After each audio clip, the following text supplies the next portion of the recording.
It straight. ನೇರವಾಗಿ ಕುತ್ಕೊಳ್ಳಿ. ನಿಧಾನವಾಗಿ ಕಣ್ಣುಗಳನ್ನ ಮುಚ್ಚಿ.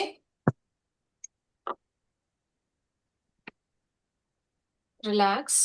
ಈಗ ನಾವು ಓಂ ಮಂತ್ರವನ್ನ ಪಠಣೆ ಮಾಡೋಣ. ಪ್ರತಿ ಸಾರಿ ನೀವು ಓಂ ಅಂತ ಹೇಳುವಾಗ ಆಕಾರ, ಊಕಾರ ಮತ್ತು ಮಾಕಾರ ಇವಿಷ್ಟನ್ನು ಹೇಳುವಾಗ, ಆಕಾರ ಹೇಳುವಾಗ ಹೊಟ್ಟೆಯ ಭಾಗಕ್ಕೆ ನಿಮ್ಮ ಗಮನ ಹೋಗ್ಲಿ. ಊಕಾರ ಹೇಳುವಾಗ ನಿಮ್ಮ ಎದೆಯ ಭಾಗಕ್ಕೆ ಗಮನ ಹೋಗ್ಲಿ. ಮಾಕಾರ ಹೇಳುವಾಗ ನಿಮ್ಮ ಹಣೆಯ ಭಾಗದಲ್ಲಿ ಗಮನ ಇರಲಿ. We'll chant for 11 times. You can chant along with me. Take a deep breath in.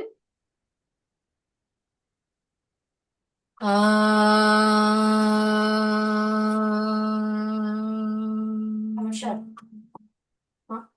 ದೋಸೆಗೆ ಹಾಕ್ಲಾ, ಇಡ್ಲಿಗೆ ಹಾಕ್ಲಾ? ದೋಸೆ.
ರಿಲ್ಯಾಕ್ಸ್. ಈಗ ನಿಮ್ಮ ಹೊಟ್ಟೆಯ ಭಾಗದಲ್ಲಿ, ಎದೆಯ ಭಾಗದಲ್ಲಿ ಹಾಗೂ ಹಣೆಯ ಭಾಗದಲ್ಲಿ ಆಗ್ತಾ ಇರುವಂತಹ ವೈಬ್ರೇಷನ್ಸ್, ತರಂಗಗಳನ್ನ ಗಮನಿಸಿ. ಈ ಎಲ್ಲ ತರಂಗಗಳನ್ನ ನೀವು ಆರಾಮವಾಗಿ ಕೂತ್ಕೊಂಡು ಗಮನಿಸ್ತಾ ಇರುವಾಗ ಮಾತ್ರ ಅದರ ಎಫೆಕ್ಟ್ ಜಾಸ್ತಿ ಇರುತ್ತೆ. ನಾವು ಮಾಡೋದು ಮುಖ್ಯ ಅಲ್ಲ, ಅದಾದ ನಂತರ ಅದರ ಎಫೆಕ್ಟ್ ಏನಿದೆ ಅನ್ನೋದನ್ನ ಗಮನ ಕೊಡೋದು ತುಂಬಾ ಮುಖ್ಯ ಆಗುತ್ತೆ. ನಿಮ್ಮ ಹೊಟ್ಟೆಯ ಭಾಗದಲ್ಲಿ ಅದರ ಸುತ್ತ ಇರುವಂತಹ ಆರ್ಗನ್ಸ್, ಅಂಗಾಂಗಗಳು ವೈಬ್ರೇಟ್ ಆಗ್ತಾ ಇರೋದಾಗ್ಲಿ, ಎದೆಯ ಭಾಗ ಹಾಗೂ ಅದರ ಸುತ್ತ ಇರುವಂತಹ ಅಂಗಾಂಗಗಳು, ಹೃದಯ ಆಗಿರಬಹುದು, ಶ್ವಾಸಕೋಶ ಆಗಿರಬಹುದು, ಈ ಎಲ್ಲಾ ಅಂಗಾಂಗಗಳು ವೈಬ್ರೇಟ್ ಆಗ್ತಾ ಇರೋದನ್ನ, ನಿಮ್ಮ ಹಣೆಯ ಭಾಗದಲ್ಲಿ, ತಲೆಯ ಭಾಗದಲ್ಲಿ, ಮೆದುಳಿನ ಭಾಗದಲ್ಲಿ ಆಗ್ತಾ ಇರುವಂತಹ ಬದಲಾವಣೆಗಳನ್ನ ಎಲ್ಲವನ್ನ ಗಮನಿಸಿ.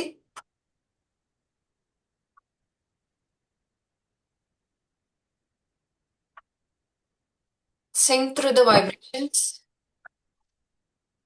Allow these vibrations. ಈ ತರಂಗಗಳನ್ನ ನಿಮ್ಮ ಇಡೀ ದೇಹದ ಮೇಲೆ ಕೆಲಸ ಮಾಡೋದಕ್ಕೆ ಬಿಡಿ.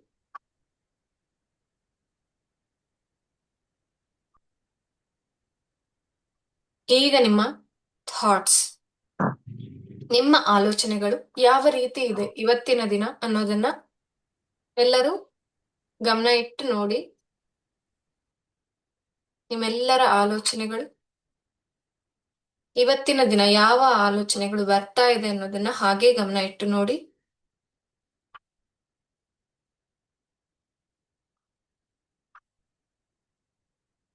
ಅದೇ ರೀತಿ ನೀವು ಇವತ್ತು ಯಾವ ರೀತಿ ಉಸಿರಾಟ ಆಡ್ತಾ ಇದ್ದೀರಾ,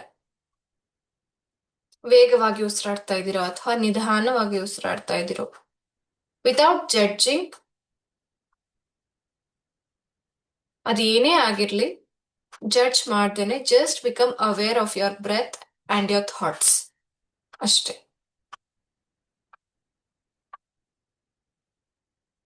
ಸೂಕ್ಷ್ಮವಾಗಿ ಜಾಗೃತವಾಗಿ ನಿಮ್ಮ ಉಸಿರಾಟ ಹಾಗೂ ನಿಮ್ಮ ಆಲೋಚನೆಗಳನ್ನ ಗಮನಿಸ್ತಾ ಬನ್ನಿ. ಈ ಬ್ಯುಸಿ ಲೈಫಲ್ಲಿ ನಮ್ಮ ಆಲೋಚನೆಗಳು ಯಾವ ರೀತಿ ಇದೆ, ಯಾವ ರೀತಿಯ ಆಲೋಚನೆಗಳು ದಿನ ನಮ್ಗೆ ಬರುತ್ತೆ ಅನ್ನೋದನ್ನ ನಾವು ಗಮನ ಕೊಟ್ಟು ನೋಡೋದೇ ಇಲ್ಲ. ಆದ್ರಿಂದ ಟೇಕ್ ಟೈಮ್, 2 ನಿಮಿಷಗಳ ಕಾಲ ಸಂಪೂರ್ಣವಾಗಿ ನಿಮ್ಮ ಆಲೋಚನೆಗಳು ಹಾಗೂ ನಿಮ್ಮ ಉಸಿರಾಟ ಮಾತ್ರ ಗಮನಿಸಿ. ಆಲೋಚನೆಗಳ ಜೊತೆ ಮುಂದುವರಿಬೇಡಿ, ಹಾಗೆ ಸುಮ್ಮನೆ ನೋಡ್ತಾ ಇರಿ, ಅದು ಬಂದು ಹೋಗುತ್ತೆ.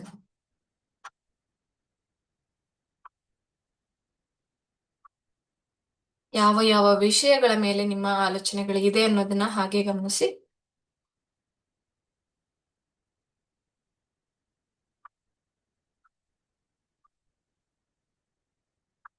ಹಿಂದೆ ನಡೆದಿದ್ದು ಮುಂದೆ ನಡೆಯೋದು ಅಥವಾ ಈಗ ಆಗ್ತಾ ಇರೋದು,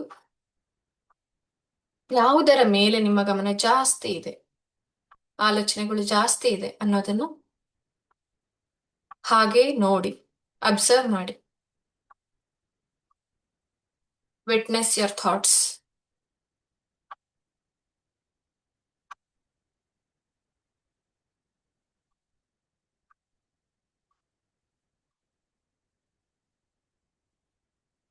ರಿಲ್ಯಾಕ್ಸ್. ಈಗ ನಿಮ್ಮ 2 ಕೈಗಳನ್ನ ಜೋಡಿಸಿ, ಕಣ್ಣುಗಳು ಹಾಗೆ ಮುಚ್ಚಿರ್ಲಿ. ಆ ಶಕ್ತಿ ದೇವತೆಯನ್ನ ನಿಮ್ಮ ಮುಂದೆ ಇರೋ ಹಾಗೆ ವಿಜುವಲೈಸ್ ಮಾಡಿ. ಸೃಷ್ಟಿಕರ್ತೆ ಶಕ್ತಿ ದೇವತೆಯನ್ನ ನಿಮ್ಮ ಮುಂದೆ ಇರೋ ಹಾಗೆ ವಿಜುವಲೈಸ್ ಮಾಡಿ. ಈ ಮಂತ್ರವನ್ನ ನಾನು ಹೇಳ್ಕೊಟ್ಟ ಹಾಗೆ ಹೇಳಿ. ದೇವಿ ದೇಹಿ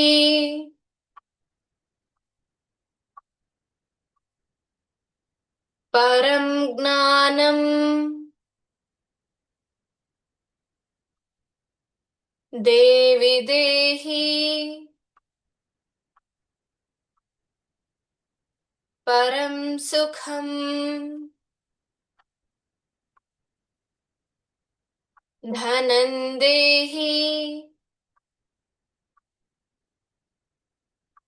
ಯಶೋ ದೇಹಿ ಪ್ರಸೀದೆ ಹರಿವಲ್ಲಭೆ.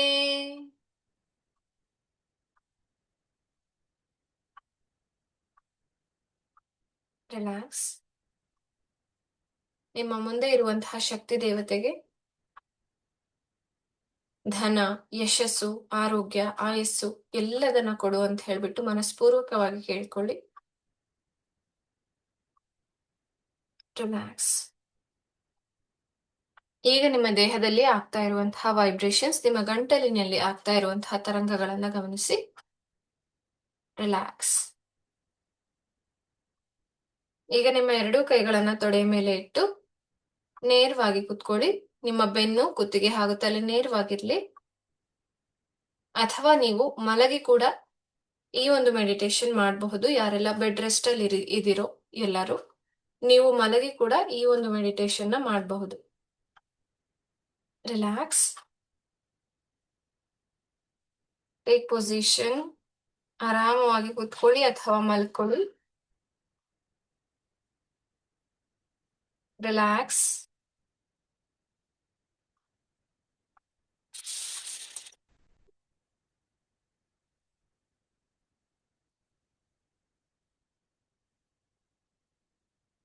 Take support. ಗರ್ಭಿಣಿಯರು ನಿಮ್ಮ ಕಾಲಿನ ಭಾಗದಲ್ಲಿ ಅಥವಾ ತಲೆಯ ಭಾಗಕ್ಕೆ ಅಥವಾ ನಿಮ್ಮ ಸೊಂಟದ ಭಾಗಕ್ಕೆ ಸಪೋರ್ಟ್ ಅನ್ನ ತಗೊಂಡು ಸುಖಾಸನದಲ್ಲಿ ಕುತ್ಕೊಳ್ಳಿ ಅಥವಾ ಮಲ್ಕೊಳ್ಳಿ. ರಿಲ್ಯಾಕ್ಸ್.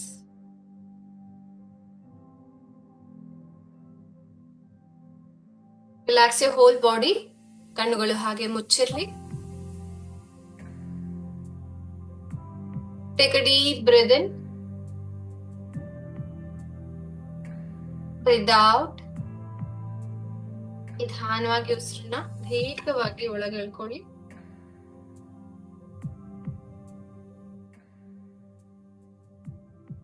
ನಿಧಾನವಾಗಿ ಉಸಿರನ್ನ ಹೊರಗೆ ಬಿಡಿ. ಮತ್ತೊಮ್ಮೆ ನಿಧಾನವಾಗಿ ದೀರ್ಘವಾಗಿ ಉಸಿರನ್ನ ಒಳಗೆ ಎಳ್ಕೊಳ್ಳಿ. ಹಾಗೂ ನಿಧಾನವಾಗಿ ಉಸಿರನ್ನ ಹೊರಗೆ ಬಿಡಿ. ರಿಲ್ಯಾಕ್ಸ್.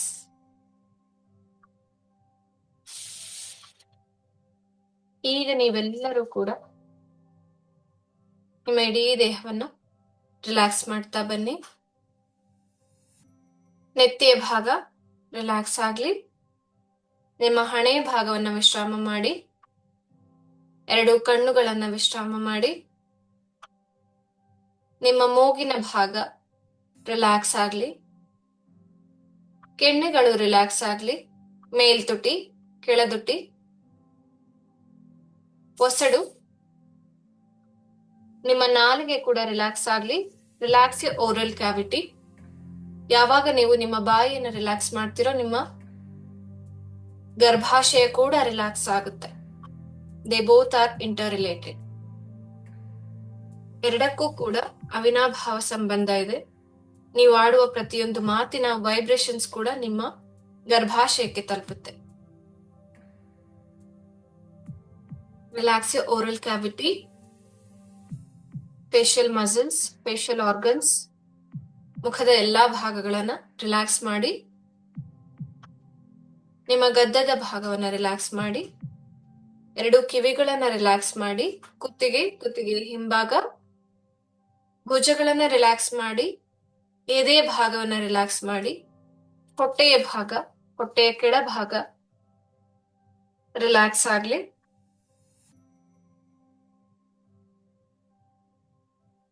ನಿಮ್ಮ ನಾಭಿಯ ಭಾಗ ಎಡಬದಿ ಹಾಗೂ ಬಲಬದಿ ರಿಲ್ಯಾಕ್ಸ್ ಆಗ್ಲಿ.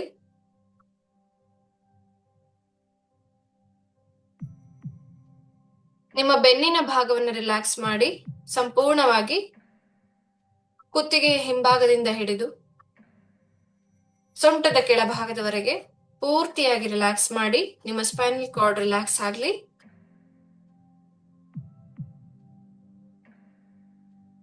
Relax your pelvic region, pelvic floor muscles, hip region, hip muscles. ನಿಮ್ಮ ಎರಡು ತೊಡೆಗಳನ್ನ ಹಾಗೂ ಮೊಣಕಾಲುಗಳನ್ನ, ಕಾಲ್ಕಂಬಗಳನ್ನ, ಕೀಲುಗಳನ್ನ, ಮೀನ್ಕಂಡಗಳನ್ನ ಹಾಗೂ ಪಾದಗಳನ್ನ ರಿಲ್ಯಾಕ್ಸ್ ಮಾಡಿ. ಇಡೀ ದೇಹ ಸಡಿಲ ಆಗ್ಲಿ.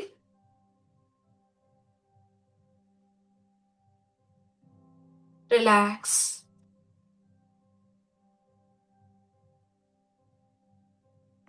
ಇವತ್ತು ನಾವು ಪಂಚಭೂತಗಳನ್ನ ಆರಾಧನೆ ಮಾಡೋಣ.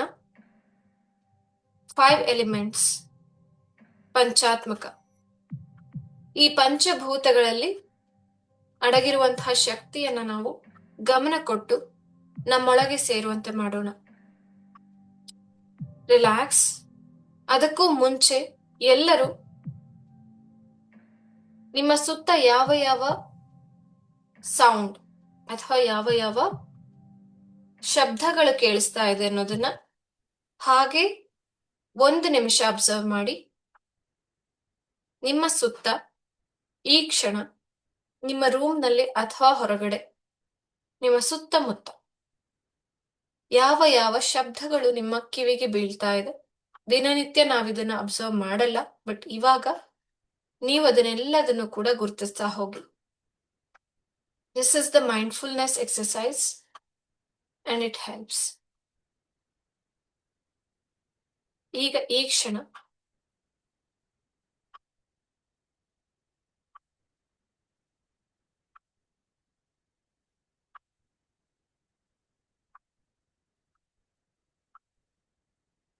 ಯಾವ ಯಾವ ಶಬ್ದಗಳು ನಿಮ್ಮ ಕಿವಿಗೆ ಕೇಳಿಸ್ತಾ ಇದೆ?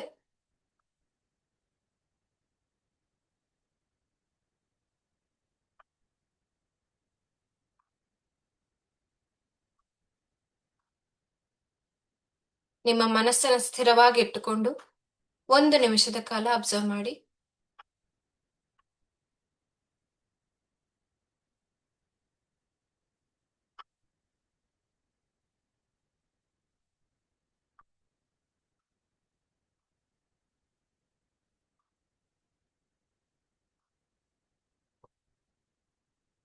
ರಿಲ್ಯಾಕ್ಸ್.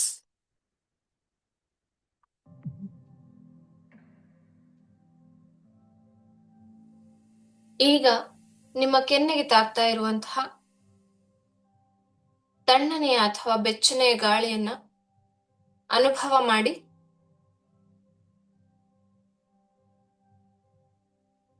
ನಿಮ್ಮ ಉಸಿರಾಟದ ಮೂಲಕ ನಿಮ್ಮ ದೇಹದ ಒಳಗಡೆ ಸೇರ್ತಾ ಇರುವಂತಹ ನಿಮ್ಮ ಉಸಿರು, ಆ ಗಾಳಿ, ಅದರಲ್ಲಿರುವಂತಹ ಪ್ರಾಣಶಕ್ತಿ ಆಕ್ಸಿಜನ್,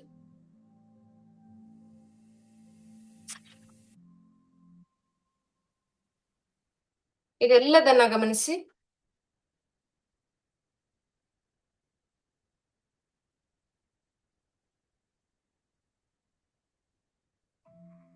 ಉಸಿರಾಟದ ಮೂಲಕ ನಿಮ್ಮ ದೇಹದ ಒಳಗಡೆ ಹೋಗ್ತಾ ಇರುವಂತಹ ಗಾಳಿ ಹಾಗೂ ಹೊರಗಡೆ ಬರ್ತಾ ಇರುವಂತಹ ಗಾಳಿ, ಪ್ರತಿ ಬಾರಿ ಈ ಗಾಳಿ ನಿಮ್ಮ ದೇಹದ ಒಳಗಡೆ ಹೋಗುವಾಗ ಶಕ್ತಿಯನ್ನ, ಪ್ರಾಣವಾಯುವನ್ನ ತೆಗೆದುಕೊಂಡು ಹೋಗ್ತಾ ಇದೆ. ಈ ಪ್ರಾಣವಾಯು ನಿಮ್ಮ ಹೃದಯವನ್ನ ಮುಟ್ಟಿ, ನಿಮ್ಮ ಎದೆಯನ್ನ ಮುಟ್ಟಿ, ಅಲ್ಲಿದ್ದಂತಹ ನಿಮ್ಮ ಇಡೀ ದೇಹದಲ್ಲಿದ್ದಂತಹ ಎಲ್ಲ ಕಲುಷಿತಗಳನ್ನು ಕೂಡ ತೆಗೆದುಕೊಂಡು ಆಚೆ ಬರ್ತಾ ಇದೆ. ಪ್ರತಿ ಬಾರಿ ಆಚೆ ಬರುವಾಗ ನಿಮ್ಮ ಬಾಡಿ ಡಿಟಾಕ್ಸ್ ಆಗ್ತಾ ಇದೆ. ಅಲ್ಲಿದ್ದ ಎಲ್ಲ ಕಲುಷಿತಗಳು ಹೊರಗಡೆ ಹೋಗ್ತಾ ಇದೆ.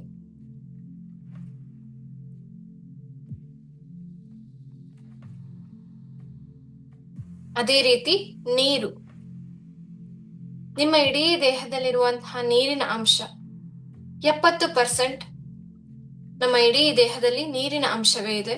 ಅದರಲ್ಲಿ 90%, ಈ 90% ನೀರಿನ ಭಾಗ ಕನ್ಸ್ಯೂಮ್ ಆಗೋದು ನಮ್ಮ ಮೆದುಳಿನ ಭಾಗದಲ್ಲಿ. ಮೆದುಳಿಗೆ ಜಾಸ್ತಿ ಕೆಲಸ, ಅದಕ್ಕೋಸ್ಕರ ಅದಕ್ಕೆ ತುಂಬಾ ನೀರು ಅವಶ್ಯಕತೆ ಇದೆ. ನಿಮ್ಮ ಮೆದುಳಿನ ಕಡೆ ಹರಿತಾ ಇರುವಂತಹ ರಕ್ತವನ್ನ ನೀವು ಗಮನಿಸಿ. ನಿಮ್ಮ ಎದೆಯ ಭಾಗ, ಹೃದಯದ ಬಡಿತವನ್ನ ನೀವು ಗಮನಿಸಿ. ಇಡೀ ದೇಹದಲ್ಲಿ ಸಂಚಲನ ಮಾಡ್ತಾ ಇರುವಂತಹ ಲಿಕ್ವಿಡ್, ಫ್ಲೂಯಿಡ್, ಬ್ಲಡ್, ಈ ನೀರಿನ ಅಂಶ, ಇದನ್ನ ಕೂಡ ಗಮನಿಸಿ.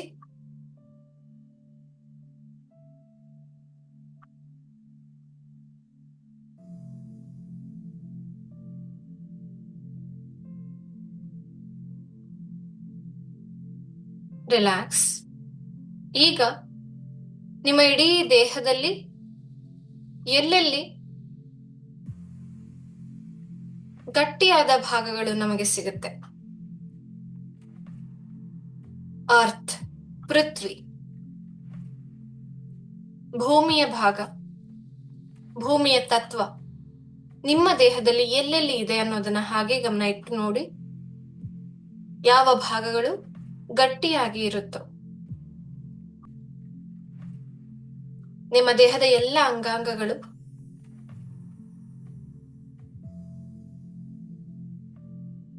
ಮೂಳೆಗಳು, ಮಾಂಸಗಳು,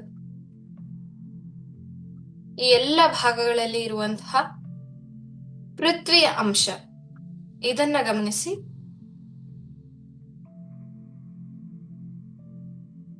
ಅದೇ ರೀತಿ ನಿಮ್ಮ ದೇಹದಲ್ಲಿರುವಂತಹ ತೇಜ, ಅಗ್ನಿ, ಫೈರ್,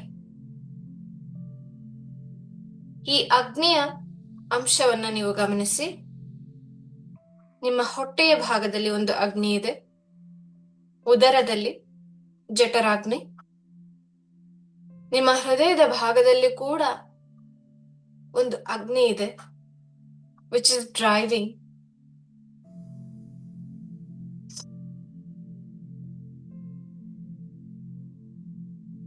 ಈ ರೀತಿ ನಿಮ್ಮ ದೇಹದಲ್ಲಿರುವ ಅಗ್ನಿಯ ಅಂಶವನ್ನ ನೀವು ಗಮನಿಸಿ.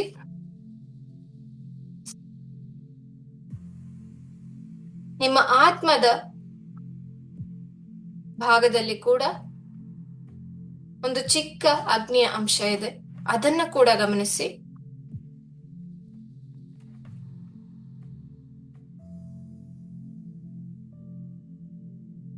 ನಮ್ಮ ಆತ್ಮ ನಮ್ಮ ದೇಹದ ಯಜಮಾನ ಅಂತ ಹೇಳಿ ಕರೀತಾರೆ. ನಮ್ಮ ಮನಸ್ಸು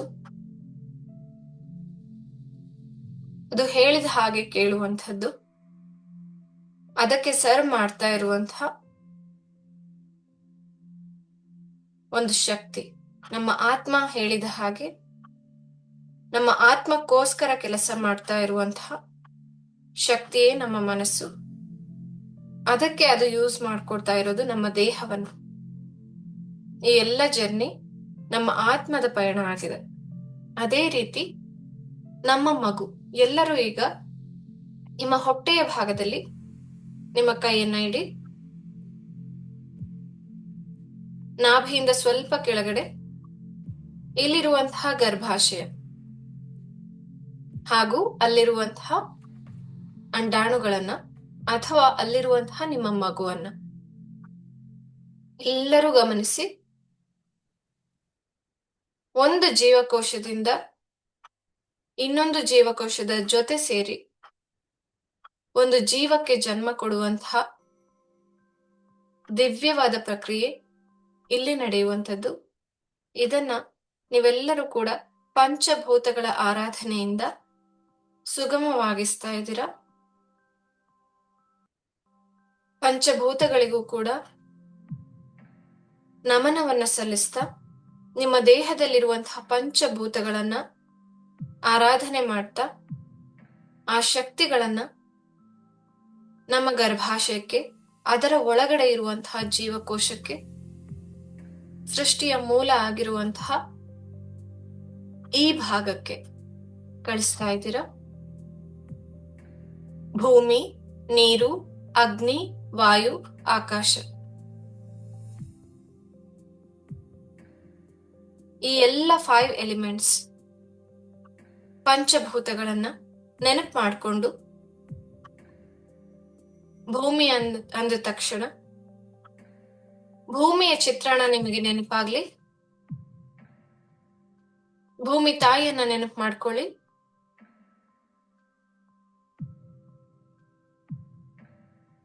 ಈಗ ನಿಮ್ಮ ಹೊಟ್ಟೆಯ ಭಾಗದಲ್ಲಿ ಗರ್ಭಾಶಯದ ಒಳಗಡೆ ಭೂಮಿಯ ತತ್ವ ಇರೋ ಹಾಗೆ ವಿಜುವಲೈಸ್ ಮಾಡಿ. ಇಡೀ ಭೂಮಿ ನಿಮ್ಮ ಗರ್ಭದ ಒಳಗಿದೆ ಅನ್ನೋ ಹಾಗೆ ವಿಜುವಲೈಸ್ ಮಾಡಿ. ನಮ್ಮ ಅಂಡಾಣು ಅಥವಾ ನಮ್ಮ ಗರ್ಭಕೋಶದ ಒಳಗಡೆ ಬೆಳೀತಾ ಇರುವಂತಹ ಫೀಟಸ್, ಅದರ ಸುತ್ತ ಇರುವಂತಹ ಜಾಗ, ಈ ಎಲ್ಲವೂ ಕೂಡ ಗೋಳಾಕಾರದಲ್ಲಿ ಅಥವಾ ಮೊಟ್ಟೆಯ ಆಕಾರದಲ್ಲಿದೆ. ಅಂಡಾಕಾರ. ಇದರ ಒಳಗಡೆ ಇರುವಂತಹ ಪೃಥ್ವಿಯ ಅಂಶ, ಅದನ್ನ ಗಮನಿಸಿ.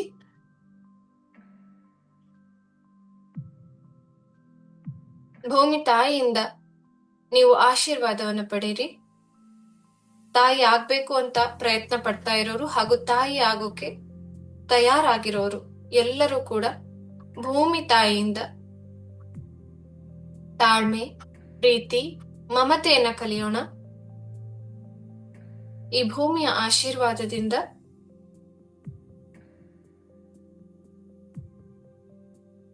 ನಿಮ್ಮ ದೇಹದ ಒಳಗಡೆ ಬೆಳೀತಾ ಇರುವಂತಹ ಆ ಜೀವಕೋಶದಲ್ಲಿರುವಂತಹ ಅಥವಾ ಆ ಗರ್ಭದಲ್ಲಿರುವಂತಹ ಭೂಮಿಯ ಅಂಶವನ್ನ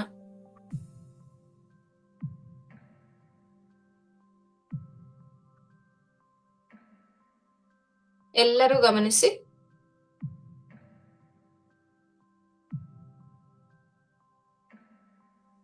ಅದೇ ರೀತಿ ನೀರಿನ ಅಂಶ. ನೀರು ಅಂದ ಹಾಗೆ ನಿಮ್ಮ ಕಣ್ಣ ಮುಂದೆ ನೀವು ಕುಡಿಯುವಂತಹ ನೀರು, ನಿಮ್ಮ ಮನೆಯಲ್ಲಿರುವಂತಹ ನೀರು, ನಾವು ಶುಚಿಯಾಗಿಟ್ಕೊಳ್ಳೋದಕ್ಕೆ ಯೂಸ್ ಮಾಡುವಂತಹ ನೀರು, ಹರಿತಾ ಇರುವಂತಹ ನೀರು ಅಥವಾ ಸಮುದ್ರದ ನೀರು,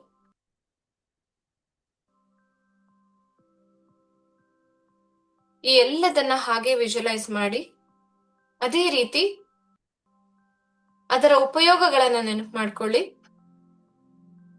ಹಾಗೂ ನಿಮ್ಮ ದೇಹದಲ್ಲಿ ಹರಿತಾ ಇರುವಂತಹ ರಕ್ತದಲ್ಲಿರುವಂತಹ ನೀರಿನ ಅಂಶವನ್ನ ಕೂಡ ಗಮನ ಇಟ್ಟು ನೋಡಿ. ಅದೇ ರೀತಿ ನಿಮ್ಮ ಮಗುವಿನ ಕಡೆಗೆ ಹರಿತಾ ಇರುವಂತಹ ರಕ್ತ, ಆ ಫ್ಲೂಯಿಡ್, ಈ ನೀರಿನ ಅಂಶ ನಿಮ್ಮ ಮಗುವಿನ ದೇಹವನ್ನ ಸೇರಿ ಹಾಗೂ ಅದರ ಸುತ್ತ ಇರುವಂತಹ ಅಮ್ನಾಟಿಕ್ ಫ್ಲೂಯಿಡ್ ಅಲ್ಲಿ ಕೂಡ ನೀರಿನ ಅಂಶ ಇದೆ. ನಿಮ್ಮ ಮಗುವನ್ನ ಪ್ರೊಟೆಕ್ಟ್ ಮಾಡ್ತಾ ಇದೆ. ಅದೇ ರೀತಿ ಗರ್ಭಾಶಯದಲ್ಲಿರುವಂತಹ ಜೀವಕೋಶ ಅಂಡಾಣುವನ್ನು ಕೂಡ ಈ ನೀರಿನ ಅಂಶ ನರ್ಚರ್ ಮಾಡ್ತಾ ಇದೆ, ಪೋಷಣೆಯನ್ನ ಮಾಡ್ತಾ ಇದೆ. ಎಲ್ಲರೂ ಅದನ್ನ ಗಮನಿಸಿ ಈ ನೀರಿನ ಅಂಶಕ್ಕೆ ಕೃತಜ್ಞತೆಗಳನ್ನ ಸಲ್ಲಿಸಿ.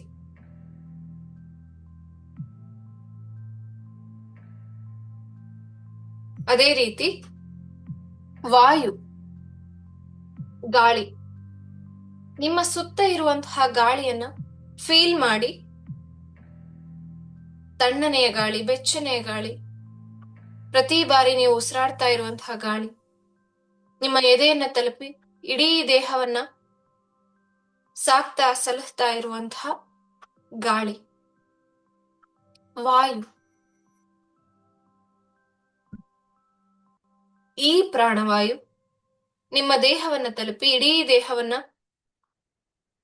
ಶಕ್ತಿಯುತವನ್ನಾಗಿಸಿ ನಿಮ್ಮ ಮಗುವಿನ ದೇಹ ಹಾಗೂ ಅಂಡಾಣುವಿನ ಕಡೆಗೆ ಹೋಗಿ ತಲುಪಿ ಅಲ್ಲಿರುವಂತಹ ಶಕ್ತಿಯನ್ನ ಜಾಸ್ತಿ ಮಾಡ್ತಾ ಇದೆ. ಆಕ್ಸಿಜನ್ ಸಪ್ಲೈ ಮಾಡ್ತಾ ಇದೆ. ಈ ಪ್ರಾಣವಾಯು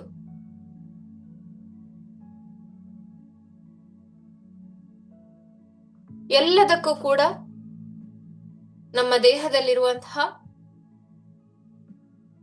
ಎಲ್ಲ ಚಲನವಲನಗಳನ್ನು ಕೂಡ ಕಂಟ್ರೋಲ್ ಮಾಡ್ತಾ ಇರುವಂತಹದ್ದು ಈ ಪ್ರಾಣವಾಯು.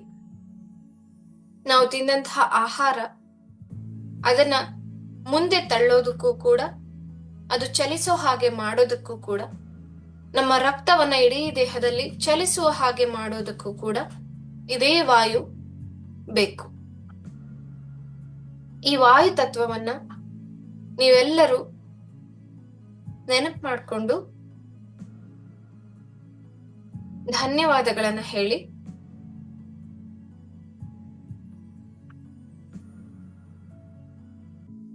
ಅಗ್ನಿ, ತೇಜ, ಈ ತೇಜಸ್ಸು, ಅಗ್ನಿ ಏನಿದೆ, ಫೈರ್, ಈ ಫೈರ್ ಎಲಿಮೆಂಟ್, ಅಗ್ನಿಯ ತತ್ವವನ್ನ ನಿಮ್ಮ ದೇಹದ ಒಳಗ ಇರುವ ಹಾಗೆ ನೀವು ಗಮನ ಇಟ್ಟು ನೋಡಿ. ನಿಮ್ಮ ಆತ್ಮದ ಶಕ್ತಿಯಲ್ಲಿ, ನಿಮ್ಮ ಹೃದಯದ ಶಕ್ತಿಯಲ್ಲಿ ಹಾಗೂ ನಿಮ್ಮ ಉದರ, ಹೊಟ್ಟೆಯ ಭಾಗದಲ್ಲಿ, ಜಠರದ ಭಾಗದಲ್ಲಿ ಇರುವಂತಹ ಅಗ್ನಿಯನ್ನ ಗಮನಿಸಿ. ಹೊರಗಡೆ ಊಟ ತಯಾರಾಗೋದಕ್ಕೂ ಕೂಡ ನಾವು ಅಗ್ನಿಯನ್ನೇ ಬಳಸ್ತೀವಿ. ಅದೇ ರೀತಿ ನಮ್ಮ ದೇಹದ ಒಳಗಡೆ ತಿಂದಂತಹ ಆಹಾರವನ್ನ ಜೀರ್ಣ ಮಾಡ್ಕೊಳ್ಳೋದಕ್ಕೂ ಕೂಡ ನಮಗೆ ಅಗ್ನಿಯೇ ಬೇಕು. ಈ ಅಗ್ನಿ ತತ್ವವನ್ನ ಮನಸ್ಸಿನಲ್ಲಿ ನೆನಪು ಮಾಡ್ಕೊಳ್ತಾ ಧನ್ಯವಾದಗಳನ್ನ ಹೇಳಿ.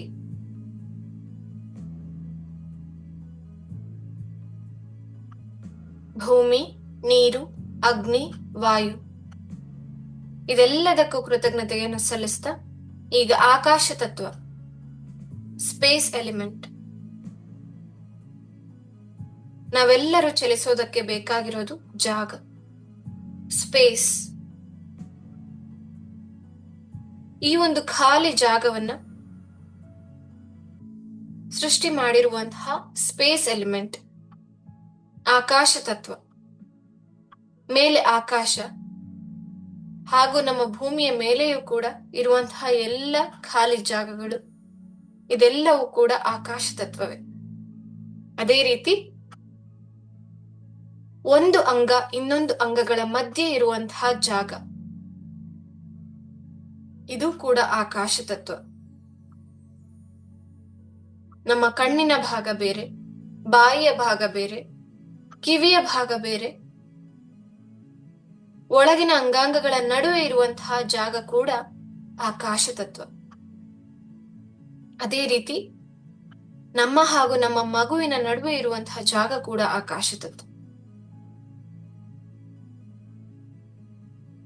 ಮಗುವಿನ ದೇಹದ ಒಳಗಡೆ ಇರುವುದು ಕೂಡ ಆಕಾಶ ತತ್ವ. ಈ ಎಲ್ಲ 5 ಪಂಚಭೂತಗಳಿಂದ ಮಾಡಲ್ಪಟ್ಟಿರುವಂತಹ ನಮ್ಮ ದೇಹ ಹಾಗೂ ಮಗುವಿನ ದೇಹ ಅಥವಾ ಅಂಡಾಣು, ಈ ಎಲ್ಲದಕ್ಕೂ ಕೂಡ ಕೃತಜ್ಞತೆಗಳನ್ನ ಸಲ್ಲಿಸ್ತಾ, ಪಂಚಭೂತಗಳಿಗೆ ಕೃತಜ್ಞತೆಗಳನ್ನ ಸಲ್ಲಿಸ್ತಾ, ನಿಮ್ಮ ದೇಹಕ್ಕೆ ಅದನ್ನ ಇನ್ವೈಟ್ ಮಾಡಿ, ಈ ಎಲ್ಲ ಪಂಚಭೂತಗಳು ನಿಮ್ಮ ದೇಹದಲ್ಲಿ ಹಾಗೂ ನಿಮ್ಮ ಮಗುವಿನ ದೇಹದಲ್ಲಿ ಸರಿಯಾದ ರೀತಿಯಲ್ಲಿ ಸರಿಯಾದ ಪ್ರಮಾಣದಲ್ಲಿ ಇದ್ದಾಗ ಇಡೀ ದೇಹ ಸಮತೋಲನವಾಗಿರುತ್ತೆ. ಈ ಪಂಚಭೂತಗಳಿಂದ ಎಲ್ಲ ಶಕ್ತಿಗಳನ್ನ ಆಹ್ವಾನ ಮಾಡ್ತಾ ಫೀಲ್ ಮಾಡಿ, ನಿಮ್ಮ ದೇಹದಲ್ಲಿ ಈಗಾಗಲೇ ಇರುವಂತಹ ಈ ಪಂಚಭೂತಗಳನ್ನ ಮನಸ್ಪೂರ್ವಕವಾಗಿ ಕೃತಜ್ಞತೆಗಳನ್ನ ಸಲ್ಲಿಸ್ತಾ ಬನ್ನಿ. ಭೂಮಿಯ ತತ್ವ, ಧನ್ಯವಾದ. ನೀರಿನ ತತ್ವ, ಧನ್ಯವಾದ. ಅಗ್ನಿಯ ತತ್ವ, ಧನ್ಯವಾದ. ವಾಯುವಿನ ತತ್ವ, ಧನ್ಯವಾದ. ಆಕಾಶ ತತ್ವ, ಧನ್ಯವಾದ. ಭೂಮಿ, ನೀರು, ಅಗ್ನಿ, ವಾಯು, ಆಕಾಶ, ಈ ಎಲ್ಲದಕ್ಕೂ ಕೂಡ ಕೃತಜ್ಞತೆಗಳನ್ನ ಸಲ್ಲಿಸ್ತಾ, ನಿಮ್ಮ ದೇಹದಲ್ಲಿ ಈ ಎಲ್ಲಾ ಎಲಿಮೆಂಟ್ಸ್ ತತ್ವಗಳು ಕೂಡ ಸಮತೋಲನದಲ್ಲಿರ್ಲಿ ಅನ್ನೋ ಹಾಗೆ ವಿಜುವಲೈಸ್ ಮಾಡ್ತಾ, ಟೇಕ್ ಅ ಡೀಪ್ ಬ್ರೆತ್ ಇನ್. ನಿಧಾನವಾಗಿ ದೀರ್ಘವಾಗಿ ಉಸಿರನ್ನ ಒಳಗೆ ಇಳ್ಕೊಳ್ಳಿ. ನಿಮ್ಮ ನಾಭಿಯವರೆಗೆ ಈ ಉಸಿರು ತಲುಪಲಿ ಹಾಗೂ ದೀರ್ಘವಾಗಿ ಉಸಿರನ್ನ ಹೊರಗ್ಬಿಡಿ. ನಿಧಾನವಾಗಿ ಉಸಿರನ್ನ ಒಳಗೆ ಇಳ್ಕೊಳ್ಳಿ. ಮತ್ತೊಮ್ಮೆ ನಿಧಾನವಾಗಿ ಉಸಿರನ್ನ ಹೊರಗ್ಬಿಡಿ. ರಿಲ್ಯಾಕ್ಸ್. ಈಗ ಎರಡೂ ಕೈಗಳನ್ನ ಉಜ್ಜಿ ನಿಮ್ಮ ಮುಖದ ಮೇಲೆ ಇಡಿ.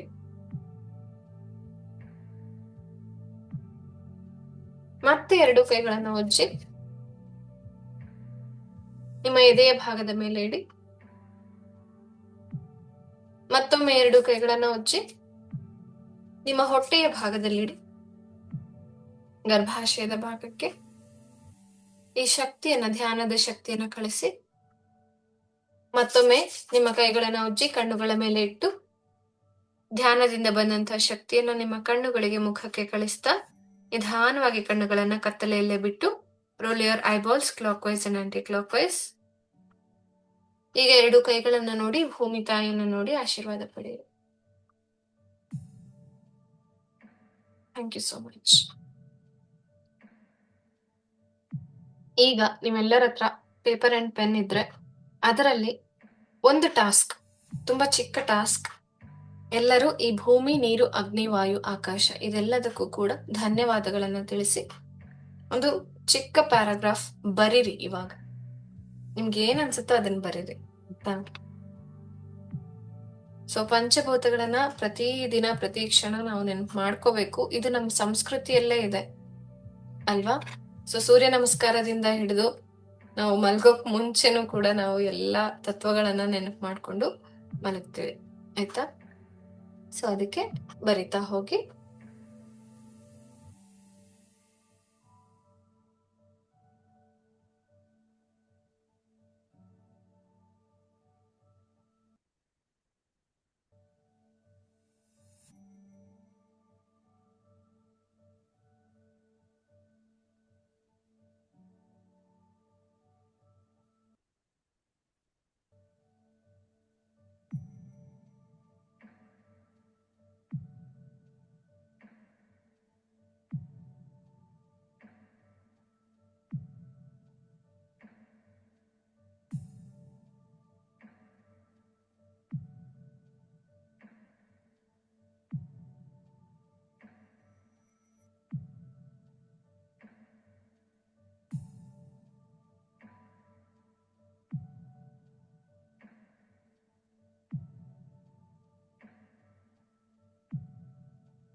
ಓಕೆ, ಆದ ತಕ್ಷಣ ನಂಗೆ ಹೇಳಿ, ಮೆಸೇಜ್ ಹಾಕಿ.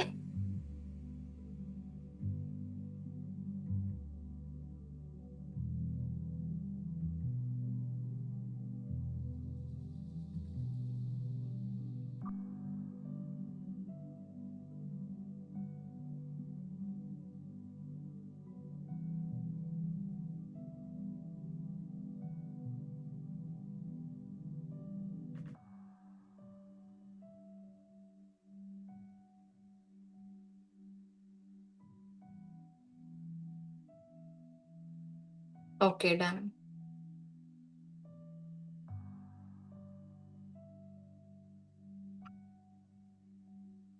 ಓಕೆ, ಸೊ ಎಲ್ಲರಿಗೂ ಆ, ಗರ್ಭೋಪನಿಷತ್ತಿನ ಒಂದು ಭಾಗವನ್ನು ನಾನು ಇವತ್ತು ಹೇಳ್ತೀನಿ, ಎಕ್ಸ್ಪ್ಲೈನ್ ಮಾಡ್ತೀನಿ. ಆಯ್ತಾ? ಇದು ಇಬ್ರಿಗೂ ಸೂಟ್ ಆಗೋದ್ರಿಂದ ನಾನು ಇವತ್ತು 2 ಕ್ಲಾಸ್ನ ಮಿಕ್ಸ್ ಮಾಡಿದ್ದೀನಿ. ಆಯ್ತಾ? ಸೊ ಪಂಚಭೂತಗಳನ್ನ ಇನ್ವೈಟ್ ಮಾಡೋದು ಈವನ್ ಕನ್ಸೆಪ್ಷನ್ಗೆ ಟ್ರೈ ಮಾಡ್ತಾ ಇರೋದು ಕೂಡ ತುಂಬಾನೇ ಅವಶ್ಯಕ. ಆಯ್ತಾ? ಪಂಚಮಹಾಭೂತಗಳಿಗೆ ದಿನಾನು ಕನೆಕ್ಟ್ ಆಗಿ ಎಷ್ಟಾಗುತ್ತೋ ಅಷ್ಟು ದಿನ ನೀವು ಅಡ್ಗೆ ಮಾಡುವಾಗ ಆಗಿರ್ಬಹುದು ಅಥವಾ ಊಟ ಮಾಡುವಾಗ ಆಗಿರಬಹುದು, ಎಲ್ಲಾ ರೀತಿಯಲ್ಲೂ ಕೂಡ ಎಲ್ಲರೂ, ಆಯ್ತಾ, ಕನ್ಸೀವ್ ಆಗೋಕೆ ಟ್ರೈ ಮಾಡ್ತಾ ಇರೋರಿಂದ ಹಿಡಿದು ಆಗಿರೋರು ಕೂಡ ಎಲ್ಲರೂ ಕೂಡ ಪಂಚಭೂತಗಳನ್ನ ನೆನಪು ಮಾಡ್ಕೋತಾನೆ ಇರ್ಬೇಕು. ಯಾವದ್ರಲ್ಲಿ ಯಾವ ತತ್ವ ಇದೆ, ನನಗೆ ಯಾವ ಯಾವ ತತ್ವ ಸೇರ್ತಾ ಇದೆ, ನಾನ್ ದಿನಾನು ಉಸಿರಾಡ್ತಾ ಇದ್ದೀನಿ, ಗಾಳಿ ನನ್ನ ದೇಹ ಸೇರ್ತಾ ಇದೆ, ನನ್ನ ದೇಹ ಮಾತ್ರ ಅಲ್ಲ, ಮಗುವಿನ ದೇಹಕ್ಕೂ ಸೇರ್ತಾ ಇದೆ ಅಥವಾ ಅಂಡಾಣುವಿಗೆ ಸೇರ್ತಾ ಇದೆ ಅದು, ಅಲ್ವಾ? ಸೊ ಪ್ರತಿದಿನನೂ ಎಲ್ಲಾ ಭಾಗಗಳಿಗೂ ಎಲ್ಲಾ ಎಲಿಮೆಂಟ್ಸ್ ಇಂಪಾರ್ಟೆಂಟ್, ಅದು ಸೇರ್ತಾ ಇದೆ, ಆದ್ರೆ ನಮಗ್ ಗೊತ್ತಾಗ್ತಾ ಇಲ್ಲ. ಯಾಕಂದ್ರೆ ನಾವು ತುಂಬಾ ಬ್ಯುಸಿ, ನಾವ್ ಅದನ್ನ ಅಬ್ಸರ್ವ್ ಮಾಡಲ್ಲ. ಅಲ್ವಾ? ಸೊ ಅದಕ್ಕೆ ಎಲ್ಲ ಅಬ್ಸರ್ವ್ ಮಾಡಿ. ಆಯ್ತಾ? ಕಣ್ಣಲ್ಲಿ ಕೂಡ ನೀರಿದೆ, ಬಾಯಲ್ಲಿ ನೀರ್ ಬರುತ್ತೆ, ಅಲ್ವಾ? ಸೊ ಯಾವ ಯಾವ ಫಾರ್ಮ್ ಗಳಲ್ಲಿ ಇದೆ, ಅಲ್ವಾ? ನಮ್ಮ ಮಲ ಮೂತ್ರದಲ್ಲಿನೂ ಕೂಡ ಭೂಮಿಯ ತತ್ವನೂ ಇದೆ, ಆ ಏನು ಅಗ್ನಿಯ ತತ್ವದಿಂದ ಟ್ರಾನ್ಸ್ಫಾರ್ಮೇಶನ್ ಆಗಿ ಅದು ಎಲ್ಲ ಆಗಿರೋದು, ಅಲ್ವಾ? ಸೊ ನೀರಿನ ಅಂಶನೂ ಕೂಡ ಇದೆ, ಎಲ್ಲದರಲ್ಲೂ ಕೂಡ ನಮ್ಮ ದೇಹದಲ್ಲಿರುವಂತಹ ಬೆವರಿನಲ್ಲೂ ಕೂಡ ನೀರಿನ ಅಂಶ ಇದೆ, ಅಲ್ವಾ? ಸೊ ಎಲ್ಲ ಒಂದಲ್ಲ ಒಂದ್ ರೀತಿಯಾಗಿ ನಮಗೆ ಹೆಲ್ಪ್ ಮಾಡ್ತಾ ಇರೋದೆ, ಆದ್ರೆ ನಾವ್ ಯಾವ್ದಕ್ಕೂ ಕೃತಜ್ಞತೆ ಸಲ್ಲಿಸಲ್ಲ. ಅಲ್ವಾ? ಯಾಕಂದ್ರೆ ನಾವು ತುಂಬಾ ಬಿಸಿ. ಸೊ ಅದಕ್ಕೆ ಇವತ್ತು ಟೈಮ್ ತಗೊಂಡು ಎಲ್ಲರಿಗೂ ಈ ಒಂದು ಎಕ್ಸರ್ಸೈಸ್ ಮಾಡಿಸಿದ್ದು. ಕೃತಜ್ಞತೆಗಳನ್ನ ಸಲ್ಲಿಸ್ತಾ ಹೋಗಿ. ಯಾವಾಗ ನಾವು ಅದನ್ನ ಮಾಡ್ತೀವೋ, when we are filled with gratitude, ಅದು ಇಂಡೈರೆಕ್ಟ್ಲಿ ನಾವು ಕಾನ್ಶಿಯಸ್ ಆಗ್ತಾ ಹೋಗ್ತೀವಿ. ಅದೇ ಈ ಒಂದು ಉದ್ದೇಶ. ನಾನು ಹೇಳ್ತಾ ಇರ್ತೀನಿ, ಕಾನ್ಶಿಯಸ್ ಪ್ರೆಗ್ನೆನ್ಸಿ, ಕಾನ್ಶಿಯಸ್ ಕನ್ಸೆಪ್ಷನ್, ಅಲ್ವಾ? ಸೊ ಕಾನ್ಶಿಯಸ್ನೆಸ್ ಎಲ್ಲಿಂದ ಬರುತ್ತೆ? ಪ್ರತಿ ಚಿಕ್ಕ ಚಿಕ್ಕ ಅಂಶಗಳನ್ನು ಕೂಡ ನೀವು ಗಮನ ಇಟ್ಟು ನೋಡಿ, ಅದಕ್ಕೆ ನೀವು ಗ್ರಾಟಿಟ್ಯೂಡ್ ಫೀಲ್ ಮಾಡಿದಾಗ, ಧನ್ಯವಾದ ಫೀಲ್ ಮಾಡಿದಾಗ, ನಿಮಗೆ ಅದ್ರ ಬಗ್ಗೆ ಕಾನ್ಶಿಯಸ್ನೆಸ್ ಜಾಸ್ತಿ ಆಗುತ್ತೆ. ಪ್ರತಿದಿನನೂ ಉಸಿರಾಡ್ತೀವಿ, ಅದ್ರಲ್ಲೇನಿದೆ. ಆದ್ರೆ ಉಸಿರನ್ನೇ ಗಮನಿಸ್ತಾ ಹೋಗಿ, ಅದನ್ನ ಮಾತ್ರ ಮಾಡಿ ನೋಡಿ, ನೀವು ಎಲ್ಲೋ ಹೋಗಿ ರೀಚ್ ಆಗ್ತೀರ, ಅಲ್ವಾ? ಸೊ ನಿಮ್ಮ ಎಲ್ಲ ಡೌನ್ಲೋಡ್ಸ್ ಚೆನ್ನಾಗಿರುತ್ತೆ, ನಿಮ್ಮ ಇಡೀ ದೇಹ ಚೆನ್ನಾಗಿರುತ್ತೆ, ನಮ್ಗಿರೋ ಎಲ್ಲ ಟೆನ್ಷನ್ಸ್ ದೂರ ಆಗುತ್ತೆ, ಬರೀ ಒಂದು ಉಸಿರಾಟನ ಗಮನಿಸೋದ್ರಿಂದ. ಆಯ್ತಾ? ಸೊ ವಾಯು ತತ್ವ, ಅದೇ ರೀತಿ ಎಲ್ಲ ತತ್ವಗಳನ್ನು ಕೂಡ ಒಳಗೊಂಡಿರುವಂತಹ ನಮ್ಮ ದೇಹ, ಅದೇ ರೀತಿ ನಮ್ಮ ಮಗುವಿನ ದೇಹ ಕೂಡ ಈ ಎಲ್ಲ ತತ್ವಗಳನ್ನ ಅಬ್ಸಾರ್ಬ್ ಮಾಡ್ಕೊಂಡೇ ಬೆಳಿತಾ ಇರೋದು, ಅಲ್ವಾ? ನೀರಿನ ಅಂಶನೂ ಬೇಕು. ಸ್ವಲ್ಪ ನೀರು ಹೆಚ್ಚು ಕಡಿಮೆ ಆದ್ರೆ ಮ್ಯಾಮ್ ಬರ್ತಾರೆ ಎಲ್ಲರೂ. ಮ್ಯಾಮ್ ನಂಗೆ ನೀರಿನ ಅಂಶ ಜಾಸ್ತಿ ಇದೆಯಂತೆ, ಏನ್ ಮಾಡೋದು? ವಾಟರ್ ಲೆವೆಲ್ ಕಮ್ಮಿ ಇದೆಯಂತೆ, ಏನ್ ಮಾಡೋದು? ಅಲ್ವಾ? ಸೊ ಫಸ್ಟ್ ಎಲ್ಲ ಸರಿಯಾದ ಇದ್ದಾಗ ನಮ್ಗೆ ಅದಕ್ಕೆ ಗ್ರಾಟಿಟ್ಯೂಡ್ ಫೀಲ್ ಮಾಡೋದು ಗೊತ್ತಾಗಿರಲ್ಲ. ಅದಾದ್ಮೇಲೆ ನಾನು ಹೇಳ್ತೀನಿ, ಅಫರ್ಮೇಶನ್ಸ್ ಮಾಡಿ, ವಿಜುವಲೈಸೇಷನ್ ಮಾಡಿ, ಇದೊಂದು ಮೆಡಿಸಿನ್ ಇದೆ, ಅದನ್ನ ತಗೊಂಡ್ಬಿಡಿ. ಅಲ್ವಾ? ಎಲ್ಲದೂ ಅದಾದ್ಮೇಲೆ ಬರ್ತಾ ಹೋಗುತ್ತೆ. ಇಷ್ಟು ದಿನ ಬ್ಯಾಲೆನ್ಸ್ ಮಾಡಿದಂತಹ ಎಲಿಮೆಂಟ್ ಯಾವುದು, ಬ್ಯಾಲೆನ್ಸ್ ಮಾಡಿದಂತಹ ಶಕ್ತಿ ಯಾವುದು, ಅದನ್ನ ನಾವು ಗಮನ ಕೊಟ್ಟಿರಲ್ಲ. ಅದಕ್ಕೆ ಏನೋ ಹೆಚ್ಚು ಕಡಿಮೆ ಆದಾಗ, ನಾವು ಸಂಕಟ ಬಂದಾಗ ವೆಂಕಟರಮಣ ಅಂತ, ಅಲ್ವಾ? ಸಂಕಟ ಬಂದಾಗ ಮಾತ್ರ ನೆನಪು ಮಾಡ್ಕೊಳ್ಳೋದು ಬೇಡ, ಮುಂಚೆನೆ ವೆಂಕಟರಮಣನ ಒಲಿಸ್ಕೊಂಡ್ಬಿಟ್ಟಿರೋಣ, ಹಂಗಾದ್ರೆ ಯಾವ್ದೇ ರೀತಿ ಸಂಕಟ ಬರಲ್ಲ, ಅಲ್ವಾ? ಅದೇ ರೀತಿ ಎಲ್ಲ ತತ್ವಗಳನ್ನ ಮುಂಚೆನೆ ನಾವು ರೆಕಗ್ನೈಸ್ ಮಾಡಿ, ಅದರ ಎಫರ್ಟ್ಸ್ ನ ರೆಕಗ್ನೈಸ್ ಮಾಡಿ, ಅದು ಬ್ಯಾಲೆನ್ಸ್ಡ್ ಆಗಿರೋದಕ್ಕೆ ಥ್ಯಾಂಕ್ಸ್ ಹೇಳಿ, ಅಲ್ವಾ? ಎಲ್ಲ ಚೆನ್ನಾಗಿದೆ ಅಂದ್ರೆ ಇವೆಲ್ಲ ಬ್ಯಾಲೆನ್ಸ್ ಆಗಿದೆ ಅಂತಾನೆ ಅರ್ಥ. ಈ ಎಲ್ಲ ತತ್ವಗಳು, ಎಲ್ಲ ದೋಷಗಳು ಬ್ಯಾಲೆನ್ಸ್ಡ್ ಆಗಿರೋದಕ್ಕೆ ಇದೆಲ್ಲ ಚೆನ್ನಾಗಿಸ್ತಾ ಇರೋದು, ಅಲ್ವಾ? ಸೊ ಇಲ್ಲಿ ಏನಂತ ಹೇಳ್ತಿದ್ದಾರೆ ಅಂದ್ರೆ, ಆಫ್ಟರ್ ಕಾಂಜುಗೇಷನ್ ಆಫ್ ಶುಕ್ರ ಶೋಣಿತ. ಶುಕ್ರ ಅಂತಂದ್ರೆ ಸಿಮನ್, ಶೋಣಿತ ಅಂದ್ರೆ ಓವಮ್, ಅಂದ್ರೆ ಸ್ಪರ್ಮ್ ಅಂಡ್ ಎಗ್. ಆಯ್ತಾ. ಅಂಡಾಣು ಮತ್ತೆ ವೀರ್ಯಾಣು ಇವೆರಡೂ ಕೂಡ ಕೂಡ್ಕೊಂಡ್ ಆದ್ಮೇಲೆ ಗರ್ಭಾಶಯ ಯುಟರಸ್ ಅದರಲ್ಲಿ ಏನಾಗುತ್ತೆ, ಗರ್ಭ ಅನ್ನೋದು ಫಾರ್ಮ್ ಆಗುತ್ತೆ, ಎಂಬ್ರಿಯೋಜೆನೆಸಿಸ್ ಸ್ಟಾರ್ಟ್ ಆಗುತ್ತೆ ಅಲ್ವಾ. ಸೊ ಅದಾದ್ಮೇಲೆ ಏನಾಗುತ್ತೆ, foetus brings about the changes in the heart.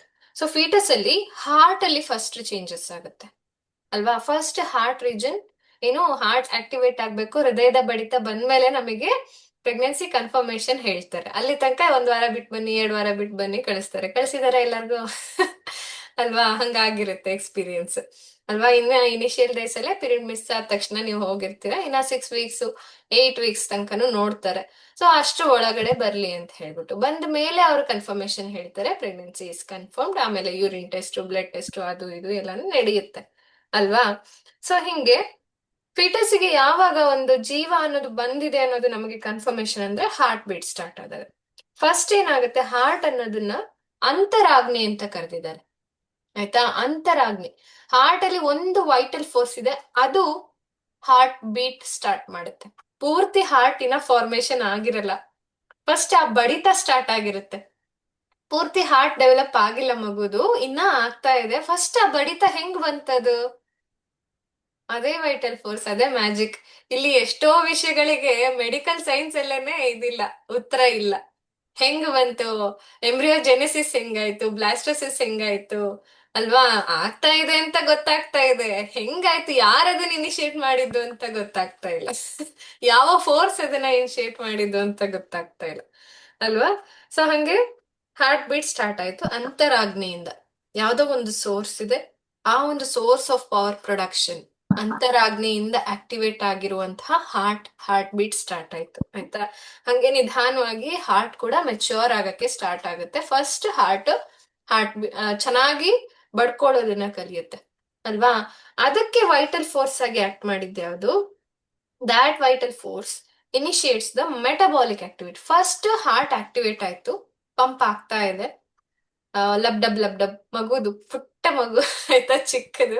ಎಲ್ಲರೂ ನೀವು ಕನ್ಸೆಪ್ಷನ್ ಟ್ರೈ ಮಾಡ್ತಾ ಇರೋರು ಇದನ್ನ ವಿಜುವಲೈಸ್ ಮಾಡ್ಕೋಬಹುದು, ಅದಕ್ಕೆ ನಾನು ಇನ್ಕ್ಲೂಡ್ ಮಾಡ್ಬಿಟ್ಟೆ ಇವತ್ತು ಆಯ್ತಾ. ಆಕ್ಚುಲಿ ನಾವು ಪ್ರೀ ಕನ್ಸೆಪ್ಷನಲ್ ಕೇರ್ ಅಂತ ಹೇಳ್ಬಿಟ್ಟು ಇದರಲ್ಲಿ ಗರ್ಭೋಪನಿಷತ್ನ ಡಿಸ್ಕಸ್ ಮಾಡ್ತಾ ಇದ್ವಿ ಕನ್ಸೆಪ್ಷನ್ ಕ್ಲಾಸಸ್ ಅಲ್ಲಿ. ಸೊ ಇದು ಕಂಟಿನ್ಯೂಡ್ ಪಾರ್ಟ್ ಆಗಿರೋದ್ರಿಂದ ಗರ್ಭಿಣಿಯರಿಗೂ ಇದು ಬೇಕಾಗುತ್ತೆ ಅಂತ ಹೇಳ್ಬಿಟ್ಟು ನಾನು ಇಬ್ರನ್ನು ಇವತ್ತು ಸೇರ್ಸಿದೀನಿ.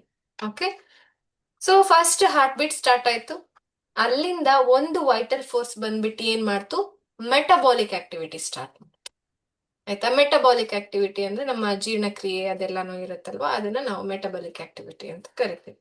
ಸೊ ಅದನ್ನ ಸ್ಟಾರ್ಟ್ ಮಾಡ್ತು, ಅದನ್ನ ಪಿತ್ತ ಅಂತ ಕರೀತಾರೆ ಆಯ್ತಾ. ಅದು which provides the motive force, ವಾಯು ಆಯ್ತಾ.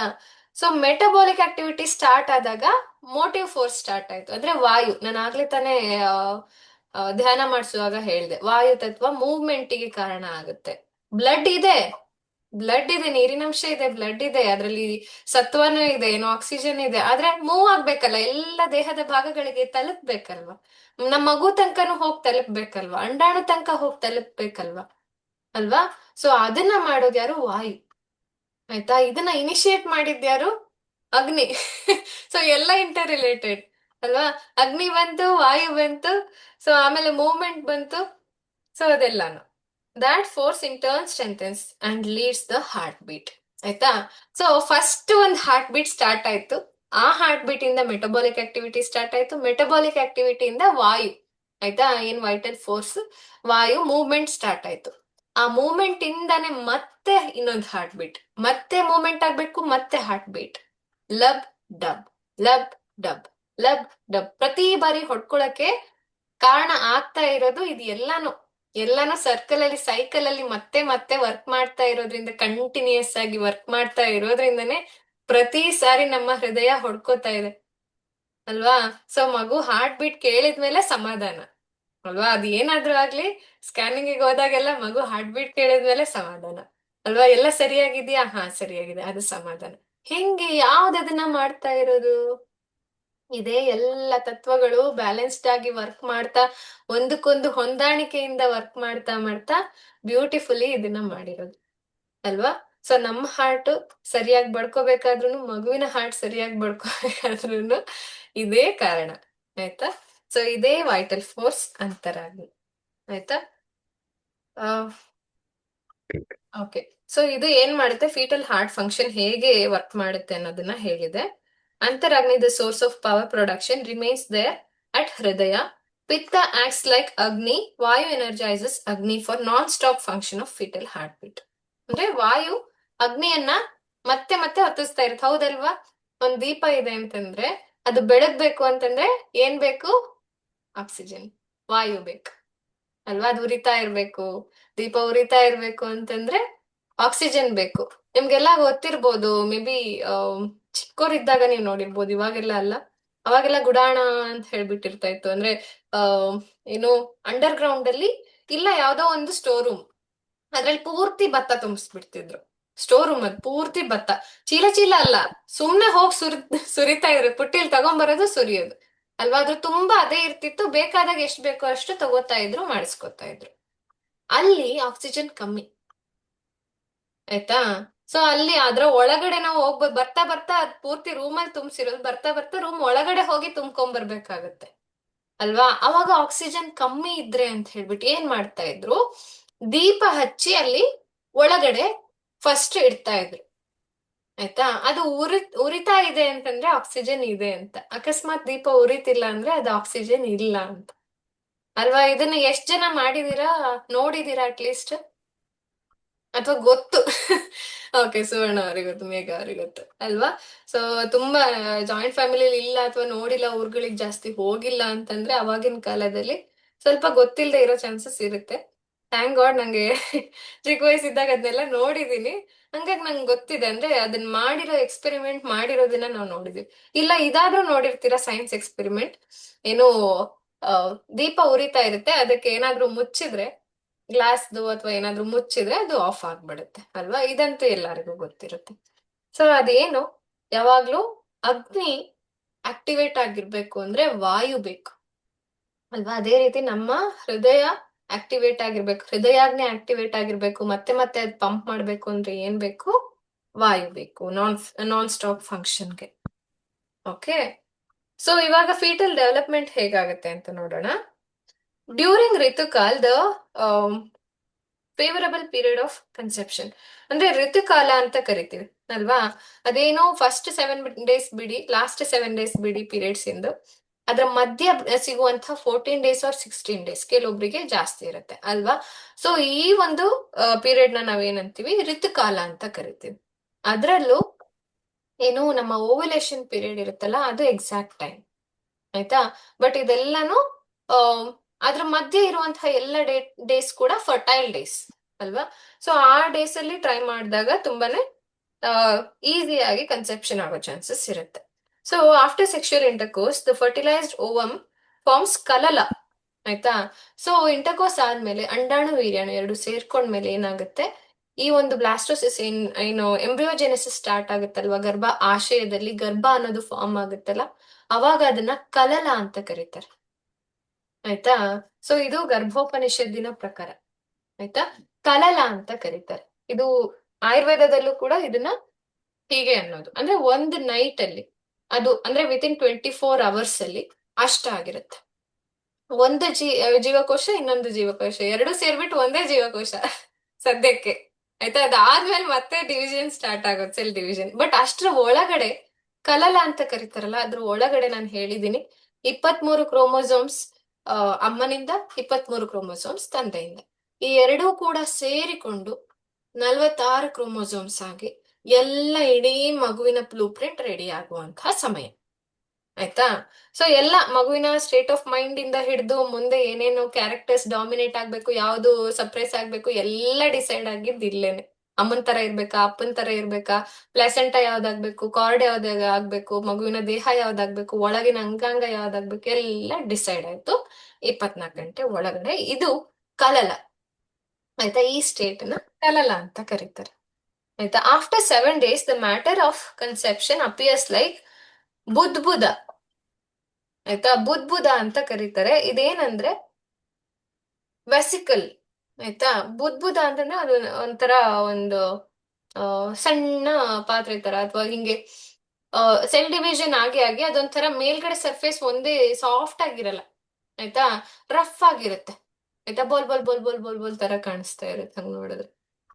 ಆಯ್ತಾ, ಇದನ್ನ ಬುದ್ಬುದ ಅಂತ ಕರೀತಾರೆ. 7 ದಿನಗಳ ನಂತರ ಈ ತರ ಆಗಿರುತ್ತೆ.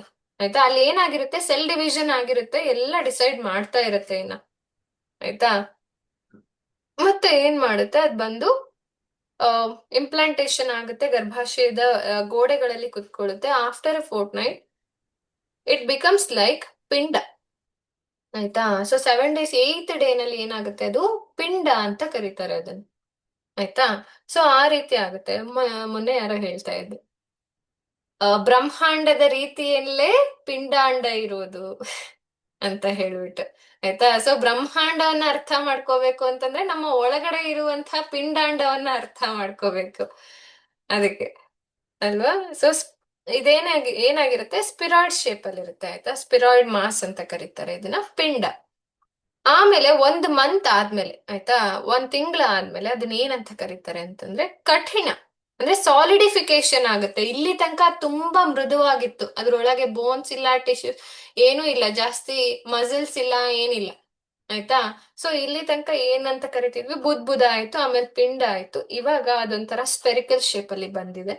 ಅದಾದ್ಮೇಲೆ ಅದು ಕಠಿಣ ಆಗ್ತಾ ಹೋಗುತ್ತೆ, ಅಂದ್ರೆ ಸಾಲಿಡಿಫೈ ಆಗ್ತಾ ಹೋಗುತ್ತೆ. ಆಯ್ತಾ, 1 ಮಂತ್ ಆದ್ಮೇಲೆ ಅದು ಸಾಲಿಡಿಫೈ ಆಗ್ತಾ ಹೋಗುತ್ತೆ. ಇವಾಗ ನಮ್ಮ ಹಾರ್ಟ್ ಏನಿದೆ, ಫಸ್ಟ್ ಸ್ಟಾರ್ಟ್ ಆಗಿದ್ದ ಹಾರ್ಟ್ ಬೀಟ್ ಅಲ್ವಾ, ಅದು ಕೂಡ ಮಗುವಿನ ಹಾರ್ಟ್ ಬೀಟ್, ಹಾರ್ಟ್ ಕೂಡ ಕಠಿಣ ಆಗ್ತಾ, ಅಂದ್ರೆ ಸಾಲಿಡಿಫಿಕೇಶನ್ ಆಗ್ತಾ ಹೋಗುತ್ತೆ. ಆಯ್ತಾ, at the end of 2nd month ಶಿರಾ, ಹೆಡ್ ಫಾರ್ಮ್ಸ್. ಆಯ್ತಾ, ಶಿರಾ ಅನ್ನೋದು 2nd ಮಂತ್ ಅಷ್ಟೊತ್ತಿಗೆ ಹೆಡ್ ಬಂದಿರುತ್ತೆ, ಮಗುವಿನ ತಲೆ ಶೇಪು, ಮತ್ತೆ ಕೆಳಗಿಂದ ಒಂಥರ ಬಾಲದ ತರ. ಆಯ್ತಾ, ತಲೆ ಶೇಪ್ ಒಂದ್ ಕಡೆ, ಬಾಲದ ಶೇಪ್ ಒಂದ್ ಕಡೆ, ಆ ತರ ಕಾಣಿಸ್ತಾ ಇರುತ್ತೆ. Okay, then after 3rd month formation of ಪದಪ್ರದೇಶ, ಪಾದಪ್ರದೇಶ, ಅಂದ್ರೆ ಪಾಮ್ಸ್ ಮತ್ತೆ ಸೋಲ್. ನಮ್ಮ ಕೈಗಳು, ಅಲ್ಲ ಅಂಗೈಗಳು, ಮತ್ತೆ ಮಗುವಿನ ಕಾಲ್ಗಳು. ಆಯ್ತಾ, ಅಂಗಾಲು ಅಂಗೈ ಇದಿಷ್ಟು ಫಾರ್ಮ್ ಆಗುತ್ತೆ. ಆದ್ರೆ ಅದ್ರಲ್ಲಿ ಇನ್ನೂ ಫಿಂಗರ್ ಬಂದಿಲ್ಲ ಆಯ್ತಾ, ಇನ್ನ ಫಿಂಗರ್ ಬಂದಿಲ್ಲ, ಬರೀ ಅಂಗೈ ಅಂಗಾಲಿನ ಪ್ಲೇಸ್ ಮಾತ್ರ, ಲಿಂಬ್ ರೀಜನ್ ಇಷ್ಟು ಮಾತ್ರ ಇರುತ್ತೆ. 4th ಮಂತ್ ಅಲ್ಲಿ ಏನಾಗುತ್ತೆ, ಕೈ ಬೆರಳುಗಳು ಕಾಣಿಸುತ್ತೆ, ಮಗುವಿನ ಕೈಯಿನ ಬೆರಳುಗಳು ಫಾರ್ಮೇಶನ್ ಆಗುತ್ತೆ. ಆಮೇಲೆ ಜಠರ, ಗ್ಯಾಸ್ಟ್ರೋ ಇಂಟೆಸ್ಟೈನಲ್ ಟ್ರ್ಯಾಕ್ಟ್, ಮತ್ತೆ ಕಠಿ ಪ್ರದೇಶ ಅಂದ್ರೆ ಪೆಲ್ವಿಕ್ ರೀಜನ್, ಇದಿಷ್ಟು ಕೂಡ ಮಗುವಿಗೆ 4ನೇ ತಿಂಗಳಲ್ಲಿ ಬರುತ್ತೆ. ಆಯ್ತಾ, ಏನು, ಕೈ ಬೆರಳುಗಳು, ಮತ್ತೆ ಜಠರ, ಮತ್ತೆ ಕಟಿ ಪ್ರದೇಶ, ಇದಿಷ್ಟು ಕೂಡ 4ನೇ ತಿಂಗಳಲ್ಲಿ. ಮತ್ತೆ 5th ಮಂತ್ ಎಂಡ್ ಆಗೋ ಅಷ್ಟರಲ್ಲಿ, ಕಂಪ್ಲೀಟ್ ಆಗೋ ಅಷ್ಟರಲ್ಲಿ ಏನಾಗುತ್ತೆ, ಪೃಷ್ಠವಂಶ ಅಂತ ಕರೀತಾರೆ, ಅಂದ್ರೆ ವರ್ಟಿಬ್ರಲ್ ಕಾಲಮ್. ಆಯ್ತಾ, ಪೃಷ್ಠವಂಶ, ಪೃಷ್ಠಿ ಅಂತಂದ್ರೆ ಇದು ವರ್ಟಿಬ್ರಲ್ ಕಾಲಮ್, ಅದು ಕೂಡ ಫಾರ್ಮ್ ಆಗುತ್ತೆ. ಅಂದ್ರೆ ಪೂರ್ತಿ ಬೆನ್ನೆಲುಬು ಚೆನ್ನಾಗಿ ಸಾಲಿಡಿಫೈ ಆಗಿ ಗಟ್ಟಿ ಆಗ್ತಾ ಇರುವಂತಹ ಪ್ಲೇಸ್ ಇವಾಗ 5th ಮಂತ್ ಅಲ್ಲಿ. ದೆನ್ ಡ್ಯೂರಿಂಗ್ 6th ಮಂತ್ ಮುಖ ಫಾರ್ಮ್ಸ್, ಅಂದ್ರೆ ಫೇಸ್ ಅಲ್ಲಿ ಫೇಶಿಯಲ್ ಆರ್ಗನ್ಸ್ ಇದೆ, ಏನು ಕಣ್ಣು ಮೂಗು ಬಾಯಿ ಎಲ್ಲದೂ ಡಿಫ್ರೆನ್ಶಿಯೇಟ್ ಆಗಿ ಚೆನ್ನಾಗಿ ಕಾಣಿಸುವಂಥದ್ದು. ಆಲ್ಮೋಸ್ಟ್ ನಿಮ್ಗೆ 3rd ಮಂತ್ ಅಲ್ಲೇನೆ ಆಲ್ಮೋಸ್ಟ್ ಕಾಣಿಸ್ತಾ ಇರುತ್ತೆ. ಆಯ್ತಾ, ಸೊ ಅಲ್ಲೆಲ್ಲ ಒಂಥರ ಡಾಟ್ ಡಾಟ್ಸ್ ತರ ಕಾಣಿಸ್ತಾ ಇರುತ್ತೆ, ಕಣ್ಣಾಗ್ಲಿ, ಬಾಯ ಹತ್ರ ಆಗ್ಲಿ, ಅಥವಾ ಮೂಗಾಗ್ಲಿ, ಕಿವಿ ಆಗ್ಲಿ, ಅದೆಲ್ಲ ಸ್ವಲ್ಪ ಡಾಟ್ ಡಾಟ್ಸ್ ತರ ಸ್ವಲ್ಪ ಸ್ವಲ್ಪ ಕಾಣಿಸ್ತಾ ಇರುತ್ತೆ, ಬಟ್ ಪೂರ್ತಿಯಾಗಿ ಫಾರ್ಮೇಶನ್ ಆಗಿರಲ್ಲ. ಬಟ್ ಇಲ್ಲಿ 5th ಮಂತ್ ಅಲ್ಲಿ ಏನಾಗುತ್ತೆ, ನೀವು ಸ್ಕ್ಯಾನಿಂಗ್ ಎಲ್ಲ ಹೋದಾಗ ಅಲ್ಲಿ ಪೂರ್ತಿಯಾಗಿ ನೋಡ್ತಾರೆ, ಆಲ್ಮೋಸ್ಟ್ ಅನಾಮಲಿ ಸ್ಕ್ಯಾನಿಂಗ್ ಅಲ್ಲೆಲ್ಲಾನು ಎಲ್ಲಾನು ಗೊತ್ತಾಗುತ್ತೆ, ಕಣ್ಣು ಮೂಗು ಬಾಯಿ ಕಿವಿಯಿಂದ ಹಿಡಿದು ಎಲ್ಲ ಚೆನ್ನಾಗಿ ಕಾಣಿಸ್ತಾ ಇರುತ್ತೆ. Okay, S, during 6th month ಮುಖ, ನಾಸಿಕ, ನೋಸ್. ಆಯ್ತಾ, ಸೊ ಮೂಗಿನ ಭಾಗ, ಮತ್ತೆ ಅಸ್ಥಿ, ಬೋನ್ಸ್. ಆಯ್ತಾ, ಅಸ್ಥಿ ಅಂದ್ರೆ ಬೋನ್ಸ್, ಬೋನ್ಸ್ ಕೂಡ ಕಾಣಿಸುತ್ತೆ. ಮತ್ತೆ ಶ್ರೋತ್ರ, ಶ್ರೋತ್ರ ಅಂದ್ರೆ ಕಿವಿಗಳು. ಆಯ್ತಾ, ಕಿವಿ, ಇಷ್ಟು ಕೂಡ ಕಾಣಿಸುತ್ತೆ. 6th ಮಂತ್ ಅಲ್ಲಿ ಪೂರ್ತಿಯಾಗಿ ಎಲ್ಲ ಡೆವಲಪ್ ಆಗುತ್ತೆ. ಇದಕ್ಕೆ ಎಲ್ಲರೂ ಏನಂತಾರೆ, ಮಗುಗೆ ಕಿವಿ ಕೇಳ್ಸಕ್ಕೆ ಸ್ಟಾರ್ಟ್ ಆಗೋದು 6 ತಿಂಗಳಿಂದ. 6 ತಿಂಗಳಿಂದ ಜಾಸ್ತಿ ನೀವು ಓದೋದು, ಕೇಳಿಸ್ಕೊಳ್ಳೋದು, ಅಥವಾ ಏನು ಮಂತ್ರಗಳನ್ನ ಕೇಳೋದು, ಪಠಣೆ ಮಾಡೋದು 6 ತಿಂಗಳಿಂದ ಮಾಡಿದ್ರೆ ತುಂಬಾ ಚೆನ್ನಾಗಿರುತ್ತೆ ಅಂತ ಹೇಳ್ತಾರೆ. ಅಂದ್ರೆ ಯಾಕಂದ್ರೆ ಪೂರ್ತಿಯಾಗಿ ಡೆವಲಪ್ ಆಗಿದೆ.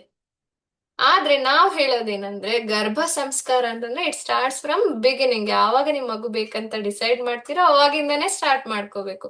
ಯಾಕಂದ್ರೆ ನೆಕ್ಸ್ಟ್ ಲೆವೆಲ್ ಕಾಂಪ್ಲಿಕೇಶನ್ಸ್ನೆಲ್ಲ ಅವಾಯ್ಡ್ ಮಾಡುತ್ತೆ. ಎಲ್ಲ ಡೆವಲಪ್ ಆದ್ಮೇಲೆ ನಾವ್ ಏನಾದ್ರೂ ಎಫರ್ಟ್ ಹಾಕೋದ್ಕಿಂತ ಮುಂಚೆನೆ ಎಫರ್ಟ್ ಹಾಕಿದ್ರೆ ಚೆನ್ನಾಗಿ ಡೆವಲಪ್ಮೆಂಟ್ ಆಗುತ್ತೆ. ಆಯ್ತಾ? ಸೊ ಅದಕ್ಕೆ then there bones and cartilages are formed. ಯಾವಾಗ 6ನೇ ತಿಂಗಳಲ್ಲೇನೆ ಬೋನ್ಸ್ ಮತ್ತೆ ಕಾರ್ಟಿಲೇಜಸ್ ಎಲ್ಲಾನು ಆಗುತ್ತೆ. 7th ಮಂತ್ ಅಲ್ಲಿ ಏನಾಗುತ್ತೆ ಅಂದ್ರೆ ಎಂಡೋಡ್ ವಿತ್ ಜೀವನ. ಆಯ್ತಾ? 7th ಮಂತ್ ಅಲ್ಲಿ ಈಗೆಲ್ಲ ಮಗುವಿನ ಪೂರ್ತಿ ದೇಹ ಕಂಪ್ಲೀಟ್ಲಿ ರೆಡಿ ಇದೆ. ಸ್ಕಿನ್ ಇಂದ ಹಿಡಿದು ಕಣ್ಣಿನ ರೆಪ್ಪೆ, ಒಳಗಿನ ಆ, ಏನು ಐ ಲ್ಯಾಶಸ್, ಐಲಿಡ್ಸ್ ಇಂದ ಹಿಡಿದು, ರೆಟಿನಾ ಇಂದ ಹಿಡಿದು, ಅದ್ರ ಕಲರ್ ಇಂದ ಹಿಡಿದು, ಉಬ್ಬಿಂದ ಹಿಡಿದು, ಕಿವಿಯಿಂದ ಹಿಡಿದು ಎಲ್ಲಾನು ರೆಡಿ ಆಗಿದೆ ಮಗು 6th ಮಂತ್ ಅಲ್ಲಿ ಕಂಪ್ಲೀಟ್ಲಿ. ಬೆರಳು, ಉಗುರಿನ ರೀಜನ್ ಎಲ್ಲಾನು ಕೂಡ ರೆಡಿ ಇದೆ. ಆಯ್ತಾ? ಇವಾಗ ನೆಕ್ಸ್ಟ್ ಏನು, ಜೀವನ ಅಂತ ಕರೀತಾರೆ. ಅಂದ್ರೆ ಲೈಫ್ ಫೋರ್ಸ್ ಎಂಟರ್ ಆಗುತ್ತೆ. ಹಂಗಾದ್ರೆ ಇಲ್ಲಿ ತನಕ ಮಗುವಿಗೆ ಲೈಫ್ ಫೋರ್ಸ್ ಇರ್ಲಿಲ್ವಾ ಅಂತ ಕೇಳ್ಬೋದು. ಇತ್ತು. ಇದೇ ಸೀಕ್ರೆಟ್. ಆಕ್ಚುಲಿ ಇದನ್ನ ಯಾರು ಹೇಳಕ್ಕಾಗಲ್ಲ. ಹಂಗ್ ನೋಡಿದ್ರೆ ಒಂದ್ 30% ಜೀವ ಮಾತ್ರ ಎಂಟರ್ ಆಗಿರೋದು ನಮ್ಗೆ ಯಾವಾಗ ಹೃದಯ ಬಡಿತ ಸ್ಟಾರ್ಟ್ ಆದಾಗ ಅಲ್ವಾ? ಸೊ ಸಾರಿ, ಫಸ್ಟ್ ಶುಕ್ರ ಶೋಣಿತ. ಆಯ್ತಾ? ಜೀವ ಸಂಯೋಗಿ ಅಂತ ಕರಿತೀನಿ. ಜೀವ ಅಲ್ಲಿ ಪೂರ್ತಿಯಾಗಿ ಎಂಟರ್ ಆಗಿಲ್ಲ. ಆಯ್ತಾ? ಅಂಡಾಣು ವೀರ್ಯಾಣು ಸೇರ್ಕೊಂಡಾಗ ಪೂರ್ತಿಯಾಗಿ ಎಂಟರ್ ಆಗಿಲ್ಲ, ಒಂದ್ 30% ಅಷ್ಟೇ ಎಂಟರ್ ಆಗಿದೆ. ಆಮೇಲೆ ಯಾವಾಗ ಹಾರ್ಟ್ ಬೀಟ್ ಸ್ಟಾರ್ಟ್ ಆಯ್ತು, ಒಂದ್ 20% ಅಥವಾ 30% ಬರುತ್ತೆ. ಮತ್ತೆ ಯಾವಾಗ ಇಲ್ಲಿ ಜೀವ 7th ಮಂತ್ ಅಲ್ಲಿ ಎಂಟರ್ ಆಗುತ್ತಲ್ವಾ, ಇವಾಗ ಆಲ್ಮೋಸ್ಟ್ 70% ಕಂಪ್ಲೀಟ್ಲಿ ಜೀವ ಅದಕ್ಕೆ ಬಂದಿರುತ್ತೆ. ಅಂಡ್ ಯಾವಾಗ ಮಗು ನಮ್ಮ ದೇಹದಿಂದ ಆಚೆ ಬರುತ್ತಲ್ವಾ, ಕಂಪ್ಲೀಟ್ಲಿ ಪೂರ್ತಿ, ಆಯ್ತಾ, 100% ಜೀವ ಎಂಟರ್ ಆಗುತ್ತೆ. ಆಯ್ತಾ? ಅಂದ್ರೆ ವಿತ್ ಆಕ್ಸಿಜನ್. ಇಲ್ಲಿ ತನಕ ಆಕ್ಸಿಜನ್ ಇಂಡೈರೆಕ್ಟ್ಲಿ ಮಗುಗ್ ಬರ್ತಾ ಇತ್ತು ಅಮ್ಮನ ಮೂಲಕ. ಯಾವಾಗ ಮಗು ಆಚೆ ಬಂದು ತಾನೇ ಉಸಿರನ್ನ ತಗೊಳುತ್ತೋ ಅವಾಗ ಆ ವೈಟಲ್ ಫೋರ್ಸ್ ಕಂಪ್ಲೀಟ್ ಆಗಿ ಹೃದಯವನ್ನ ತಲುಪಿ ಪೂರ್ತಿ ಹೃದಯ ಚೆನ್ನಾಗಿ ಆಕ್ಟಿವೇಟ್ ಆಗುತ್ತೆ. ಅಲ್ಲಿ ತನಕ ಹೃದಯದ ಫಂಕ್ಷನ್ ಬೇರೆ ಇರುತ್ತೆ. ಇದು ಬ್ಯೂಟಿಫುಲ್ ಮೆಕ್ಯಾನಿಸಮ್. ನಾನು ಇನ್ನೊಂದ್ಸರಿ ಹೇಳ್ತೀನಿ. ಆಯ್ತಾ? ನಮ್ಗೆ ಆರ್ಟರೀಸ್ ಇದೆ, ವೇನ್ಸ್ ಇದೆ, ಅದೆಲ್ಲ ಉಲ್ಟಾ ಕೆಲಸ ಮಾಡ್ತಾ ಇರುತ್ತೆ ಮಗುಗೆ ಇಷ್ಟ ದಿನ. ಜನ್ಮ ಕೊಡೋಕ್ಕಿಂತ ಮುಂಚೆ ಹೊಟ್ಟೆ ಒಳಗಿದ್ದಾಗ ಉಲ್ಟಾ ಕೆಲಸ ಮಾಡ್ತಾ ಇರುತ್ತೆ. ಯಾವಾಗ ಅದು ಒಂದ್ ಆಚೆ ಬರುತ್ತಲ್ವಾ, ಉಸಿರನ್ನ ಒಂದ್ ಸರಿ ಒಳಗ್ ತಗೊಳುತ್ತಲ್ವಾ, ಅಲ್ಲಿಗೆಲ್ಲ ರಿವರ್ಸ್ ಆಗುತ್ತೆ. ಅವಾಗ ನಮ್ಮ ಹಾರ್ಟ್ ಹೇಗ್ ಬಡಿಯುತ್ತೋ ಮಗುವಿನ ಹಾರ್ಟ್ ಹಂಗೆ ಬಡಿಯುತ್ತೆ. ಅಲ್ಲಿ ತನಕ ರಿವರ್ಸ್. ಯಾಕೆ ಹೇಳಿ? ನಮ್ಮ ದೇಹ ಕೊಡ್ತಾ ಇರೋದನ್ನ ಅದು ತಗೋಬೇಕಲ್ಲ, ಅಲ್ವಾ? ಅದಕ್ಕೆ. ಸೊ ಇದು ವೆರಿ ಬ್ಯೂಟಿಫುಲ್ ಮೆಕ್ಯಾನಿಸಮ್. ನಾನು ಇದನ್ನ ಕೇಳಿಸ್ಕೊಂಡಾಗ ನಮ್ ಟ್ರೈನಿಂಗ್ ಅಲ್ಲಿ ಹೇಳ್ಕೊಟ್ಟಾಗ ತುಂಬಾನೇ ಒಂಥರ ಆಶ್ಚರ್ಯ ಆಯ್ತು. ಹೌದಲ್ವಾ? ಸೊ ನಾವೇನ್ ಅನ್ಕೊಂಡಿರ್ತೀವಿ, ಪೂರ್ತಿ ಮಗುಗ್ ಜೀವ ಹಂಗೆ ಇದೆ, ನಮ್ ಹಾರ್ಟ್ ಹೇಗೆ ಬಡಿತಾ ಇರುತ್ತೆ, ಫಂಕ್ಷನ್ ಮಾಡುತ್ತೋ ಅದಕ್ಕೂ ಕೂಡ ಹಂಗೆ ಫಂಕ್ಷನ್ ಮಾಡ್ತಾ ಇದೆ ಒಳಗಡೆ ಅಂತ ನಾನು ಅನ್ಕೊಂಡಿದ್ದೆ. ಬಟ್ ಯಾವಾಗ ಅದನ್ನ ಹೇಳಿದ್ರು ಇಟ್ಸ್ ಲೈಕ್ ಮಿರಾಕಲ್. ಹೌದಲ್ವಾ? ಇದನ್ನ ಯೋಚನೆನೇ ಮಾಡಿರ್ಲಿಲ್ಲ ನಾವು ಅಂತ. ಸೊ ಅದನ್ನ ಡಯಾಗ್ರಾಮ್ ತೋರಿಸ್ಬಿಟ್ಟು ನಾನು ನೆಕ್ಸ್ಟ್ ಕ್ಲಾಸ್ ಅಲ್ಲಿ ಹೇಳ್ತೀನಿ. ಆಯ್ತಾ? ಸೊ ಹೆಂಗ್ ವರ್ಕ್ ಆಗುತ್ತೆ ಅಂತ. ತುಂಬಾ ಬ್ಯೂಟಿಫುಲ್ ಮೆಕ್ಯಾನಿಸಮ್. ಅದು ಹೊರಗಡೆ ಬಂದು ಒಂದು ಸರಿ ಉಸಿರನ್ನ ಒಳಗ್ ತಗೊಂಡಾಗ ಅಲ್ಲಿಗೆ ಮಗುವಿನ ನಿಜವಾದ ಜೀವನ ಆಕ್ಟಿವೇಟ್ ಆಗೋದು. ಅದಕ್ಕೆ ಬರ್ತ್ ಡೇಟ್ ಅನ್ನೋದು ಅಲ್ಲಿಂದ ಕ್ಯಾಲ್ಕುಲೇಟ್ ಆಗೋದು. ಇಲ್ಲ ಅಂದ್ರೆ ನಾವು ಬರ್ತ್ ಡೇಟ್ ನ ಇಲ್ಲಿಂದಾನೇ ಕ್ಯಾಲ್ಕುಲೇಟ್ ಮಾಡ್ಬೇಕಿತ್ತು. LMP ಇಂದಾನೆ, ಲಾಸ್ಟ್ ಮಂತ್ ಪೀರಿಯಡ್ಸ್ ಅಲ್ವಾ? ಮಗುವಿನ ಬರ್ಡೇ ಅವಾಗ ಮಾಡ್ಬೇಕಿತ್ತು ನಾವು, ಯಾಕಂದ್ರೆ ಅಲ್ಲಿಂದ ಸ್ಟಾರ್ಟ್ ಆಗಿದೆ. ಸೊ ಅದಕ್ಕೆ ಇದು ಒಂದು ಪೂರ್ತಿಯಾಗಿ ಜೀವ ಎಂಟರ್ ಆಗೋದು. ಬಟ್ ಇಲ್ಲಿ ಜೀವನ ಅಂದ್ರೆ ಲೈಫ್ ಫೋರ್ಸ್ ಯಾವಾಗ ಎಂಟರ್ ಆಗುತ್ತೆ, ಚೆನ್ನಾಗಿ ಪರಿಪಕ್ವವಾಗಿರುತ್ತೆ ಅಂದ್ರೆ 7th ಮಂತ್ ಅಲ್ಲಿ. ಇವಾಗ ಅಕಸ್ಮಾತ್ ಡೆಲಿವರಿ ಆದ್ರೂ ಮಗುವಿಗೆ ಜೀವನವನ್ನ ಮಾಡೋದಕ್ಕೆ, ಜೀವನ ಉಳಿಸ್ಕೊಂಡು ಚೆನ್ನಾಗಿ ಲೈಫ್ ಲೀಡ್ ಮಾಡೋದಕ್ಕೆ ಆಗುತ್ತೆ. ಸ್ವಲ್ಪ ಕೇರ್ ಜಾಸ್ತಿ ಬೇಕಾಗುತ್ತೆ, ಅದು ಬೇರೆ ಪ್ರಶ್ನೆ. ಯಾಕಂದ್ರೆ ಎಲ್ಲ ಭಾಗಗಳಿಗೆ ಇನ್ನೊಂದ್ ಸ್ವಲ್ಪ ಟೈಮ್ ಬೇಕು ಅದು ಪರಿಪಕ್ವವಾಗೋದಕ್ಕೆ, ಸ್ಟ್ರಾಂಗ್ ಆಗೋದಕ್ಕೆ. ಆಯ್ತಾ? ಸೊ ಇವಾಗ ಸ್ವಲ್ಪ ಡೆಲಿಕೇಟೇ ಇರುತ್ತೆ, ಬಟ್ ಹೊರಗಡೆ ಅಕಸ್ಮಾತ್ ಬಂದ್ರೂ ಅದು ಆರಾಮಾಗಿ ಸರ್ವೈವ್ ಆಗುತ್ತೆ. ಆಯ್ತಾ? ಇದನ್ನ ಇಲ್ಲಿ ಹೇಳಿದ್ದಾರೆ. So means the period of viability ಅಂದ್ರೆ if delivery occurs the newborn could survive. ಆಯ್ತಾ? ಅದು ಚೆನ್ನಾಗಿ ಜೀವ ಇರುತ್ತೆ ಅದಕ್ಕೆ ಚೆನ್ನಾಗಿ.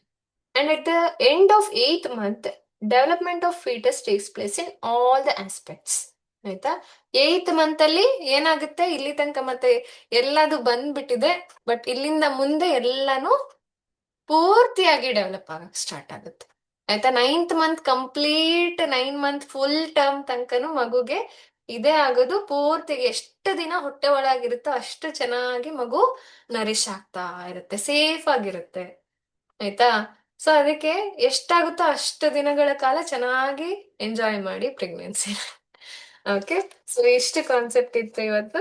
ಗರ್ಭೋಪನಿಷದ ಕಾನ್ಸೆಪ್ಟ್ ಮತ್ತೆ ಆ ಪಂಚಭೂತಗಳ concept. Okay.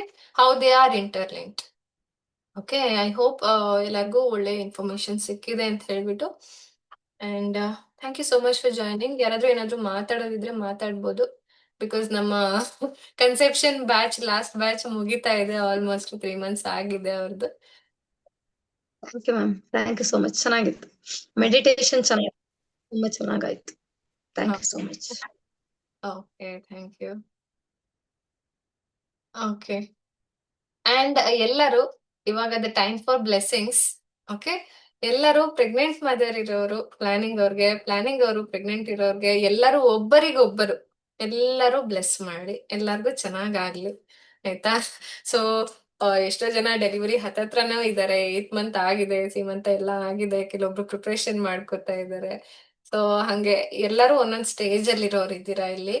So first month ಇಂದ ಜಾಯ್ನ್ ಆದವರು ಕೂಡ ಇದ್ದಾರೆ. ಅಂದ್ರೆ ಇನ್ನೇನ್ ಕನ್ಸೆಪ್ಷನ್ ಜರ್ನಿ ಸ್ಟಾರ್ಟ್ ಆದ ತಕ್ಷಣ, ಪಾಸಿಟಿವ್ ರಿಸಲ್ಟ್ ಬಂದ ತಕ್ಷಣ ಈ ಬ್ಯಾಚ್ ಅಲ್ಲಿ ಕಂಟಿನ್ಯೂ ಆದವ್ರು ಕೂಡ ಇದ್ದಾರೆ.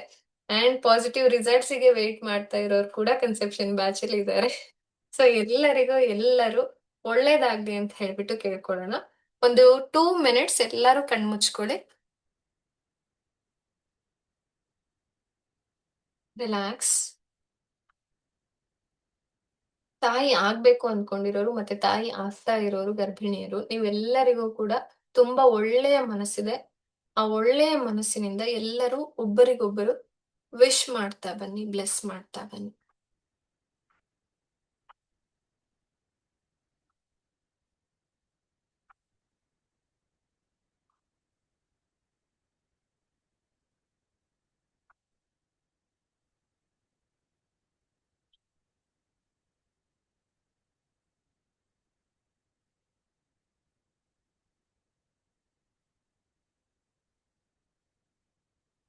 Suvarna and her baby, God bless you. Vidya and her baby, God bless you.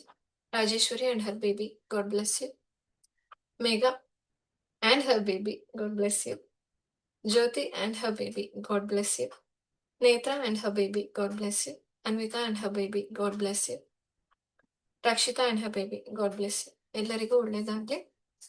ನಿಮ್ಮ ಕನ್ಸೆಪ್ಷನ್ ಜರ್ನಿ ಆಗಿರಬಹುದು ಅಥವಾ ಪ್ರೆಗ್ನೆನ್ಸಿ ಜರ್ನಿ ಈಸಿಯಾಗಿ, ಸುಗಮವಾಗಿ, ಖುಷಿಯಾಗಿ ನೀವು ಕಳೀಲಿ ಅಂತ ಎಲ್ಲರೂ ಆಶಿಸ್ತೀವಿ.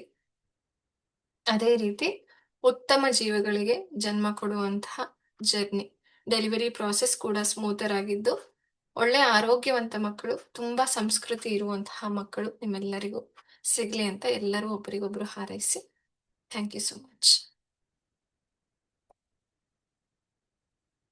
Okay. Yes, thank you for joining. Take care. Bye bye. Thank thank you. You ma'am. Thank you. Thank you ma'am, thank you so much. Okay, bye.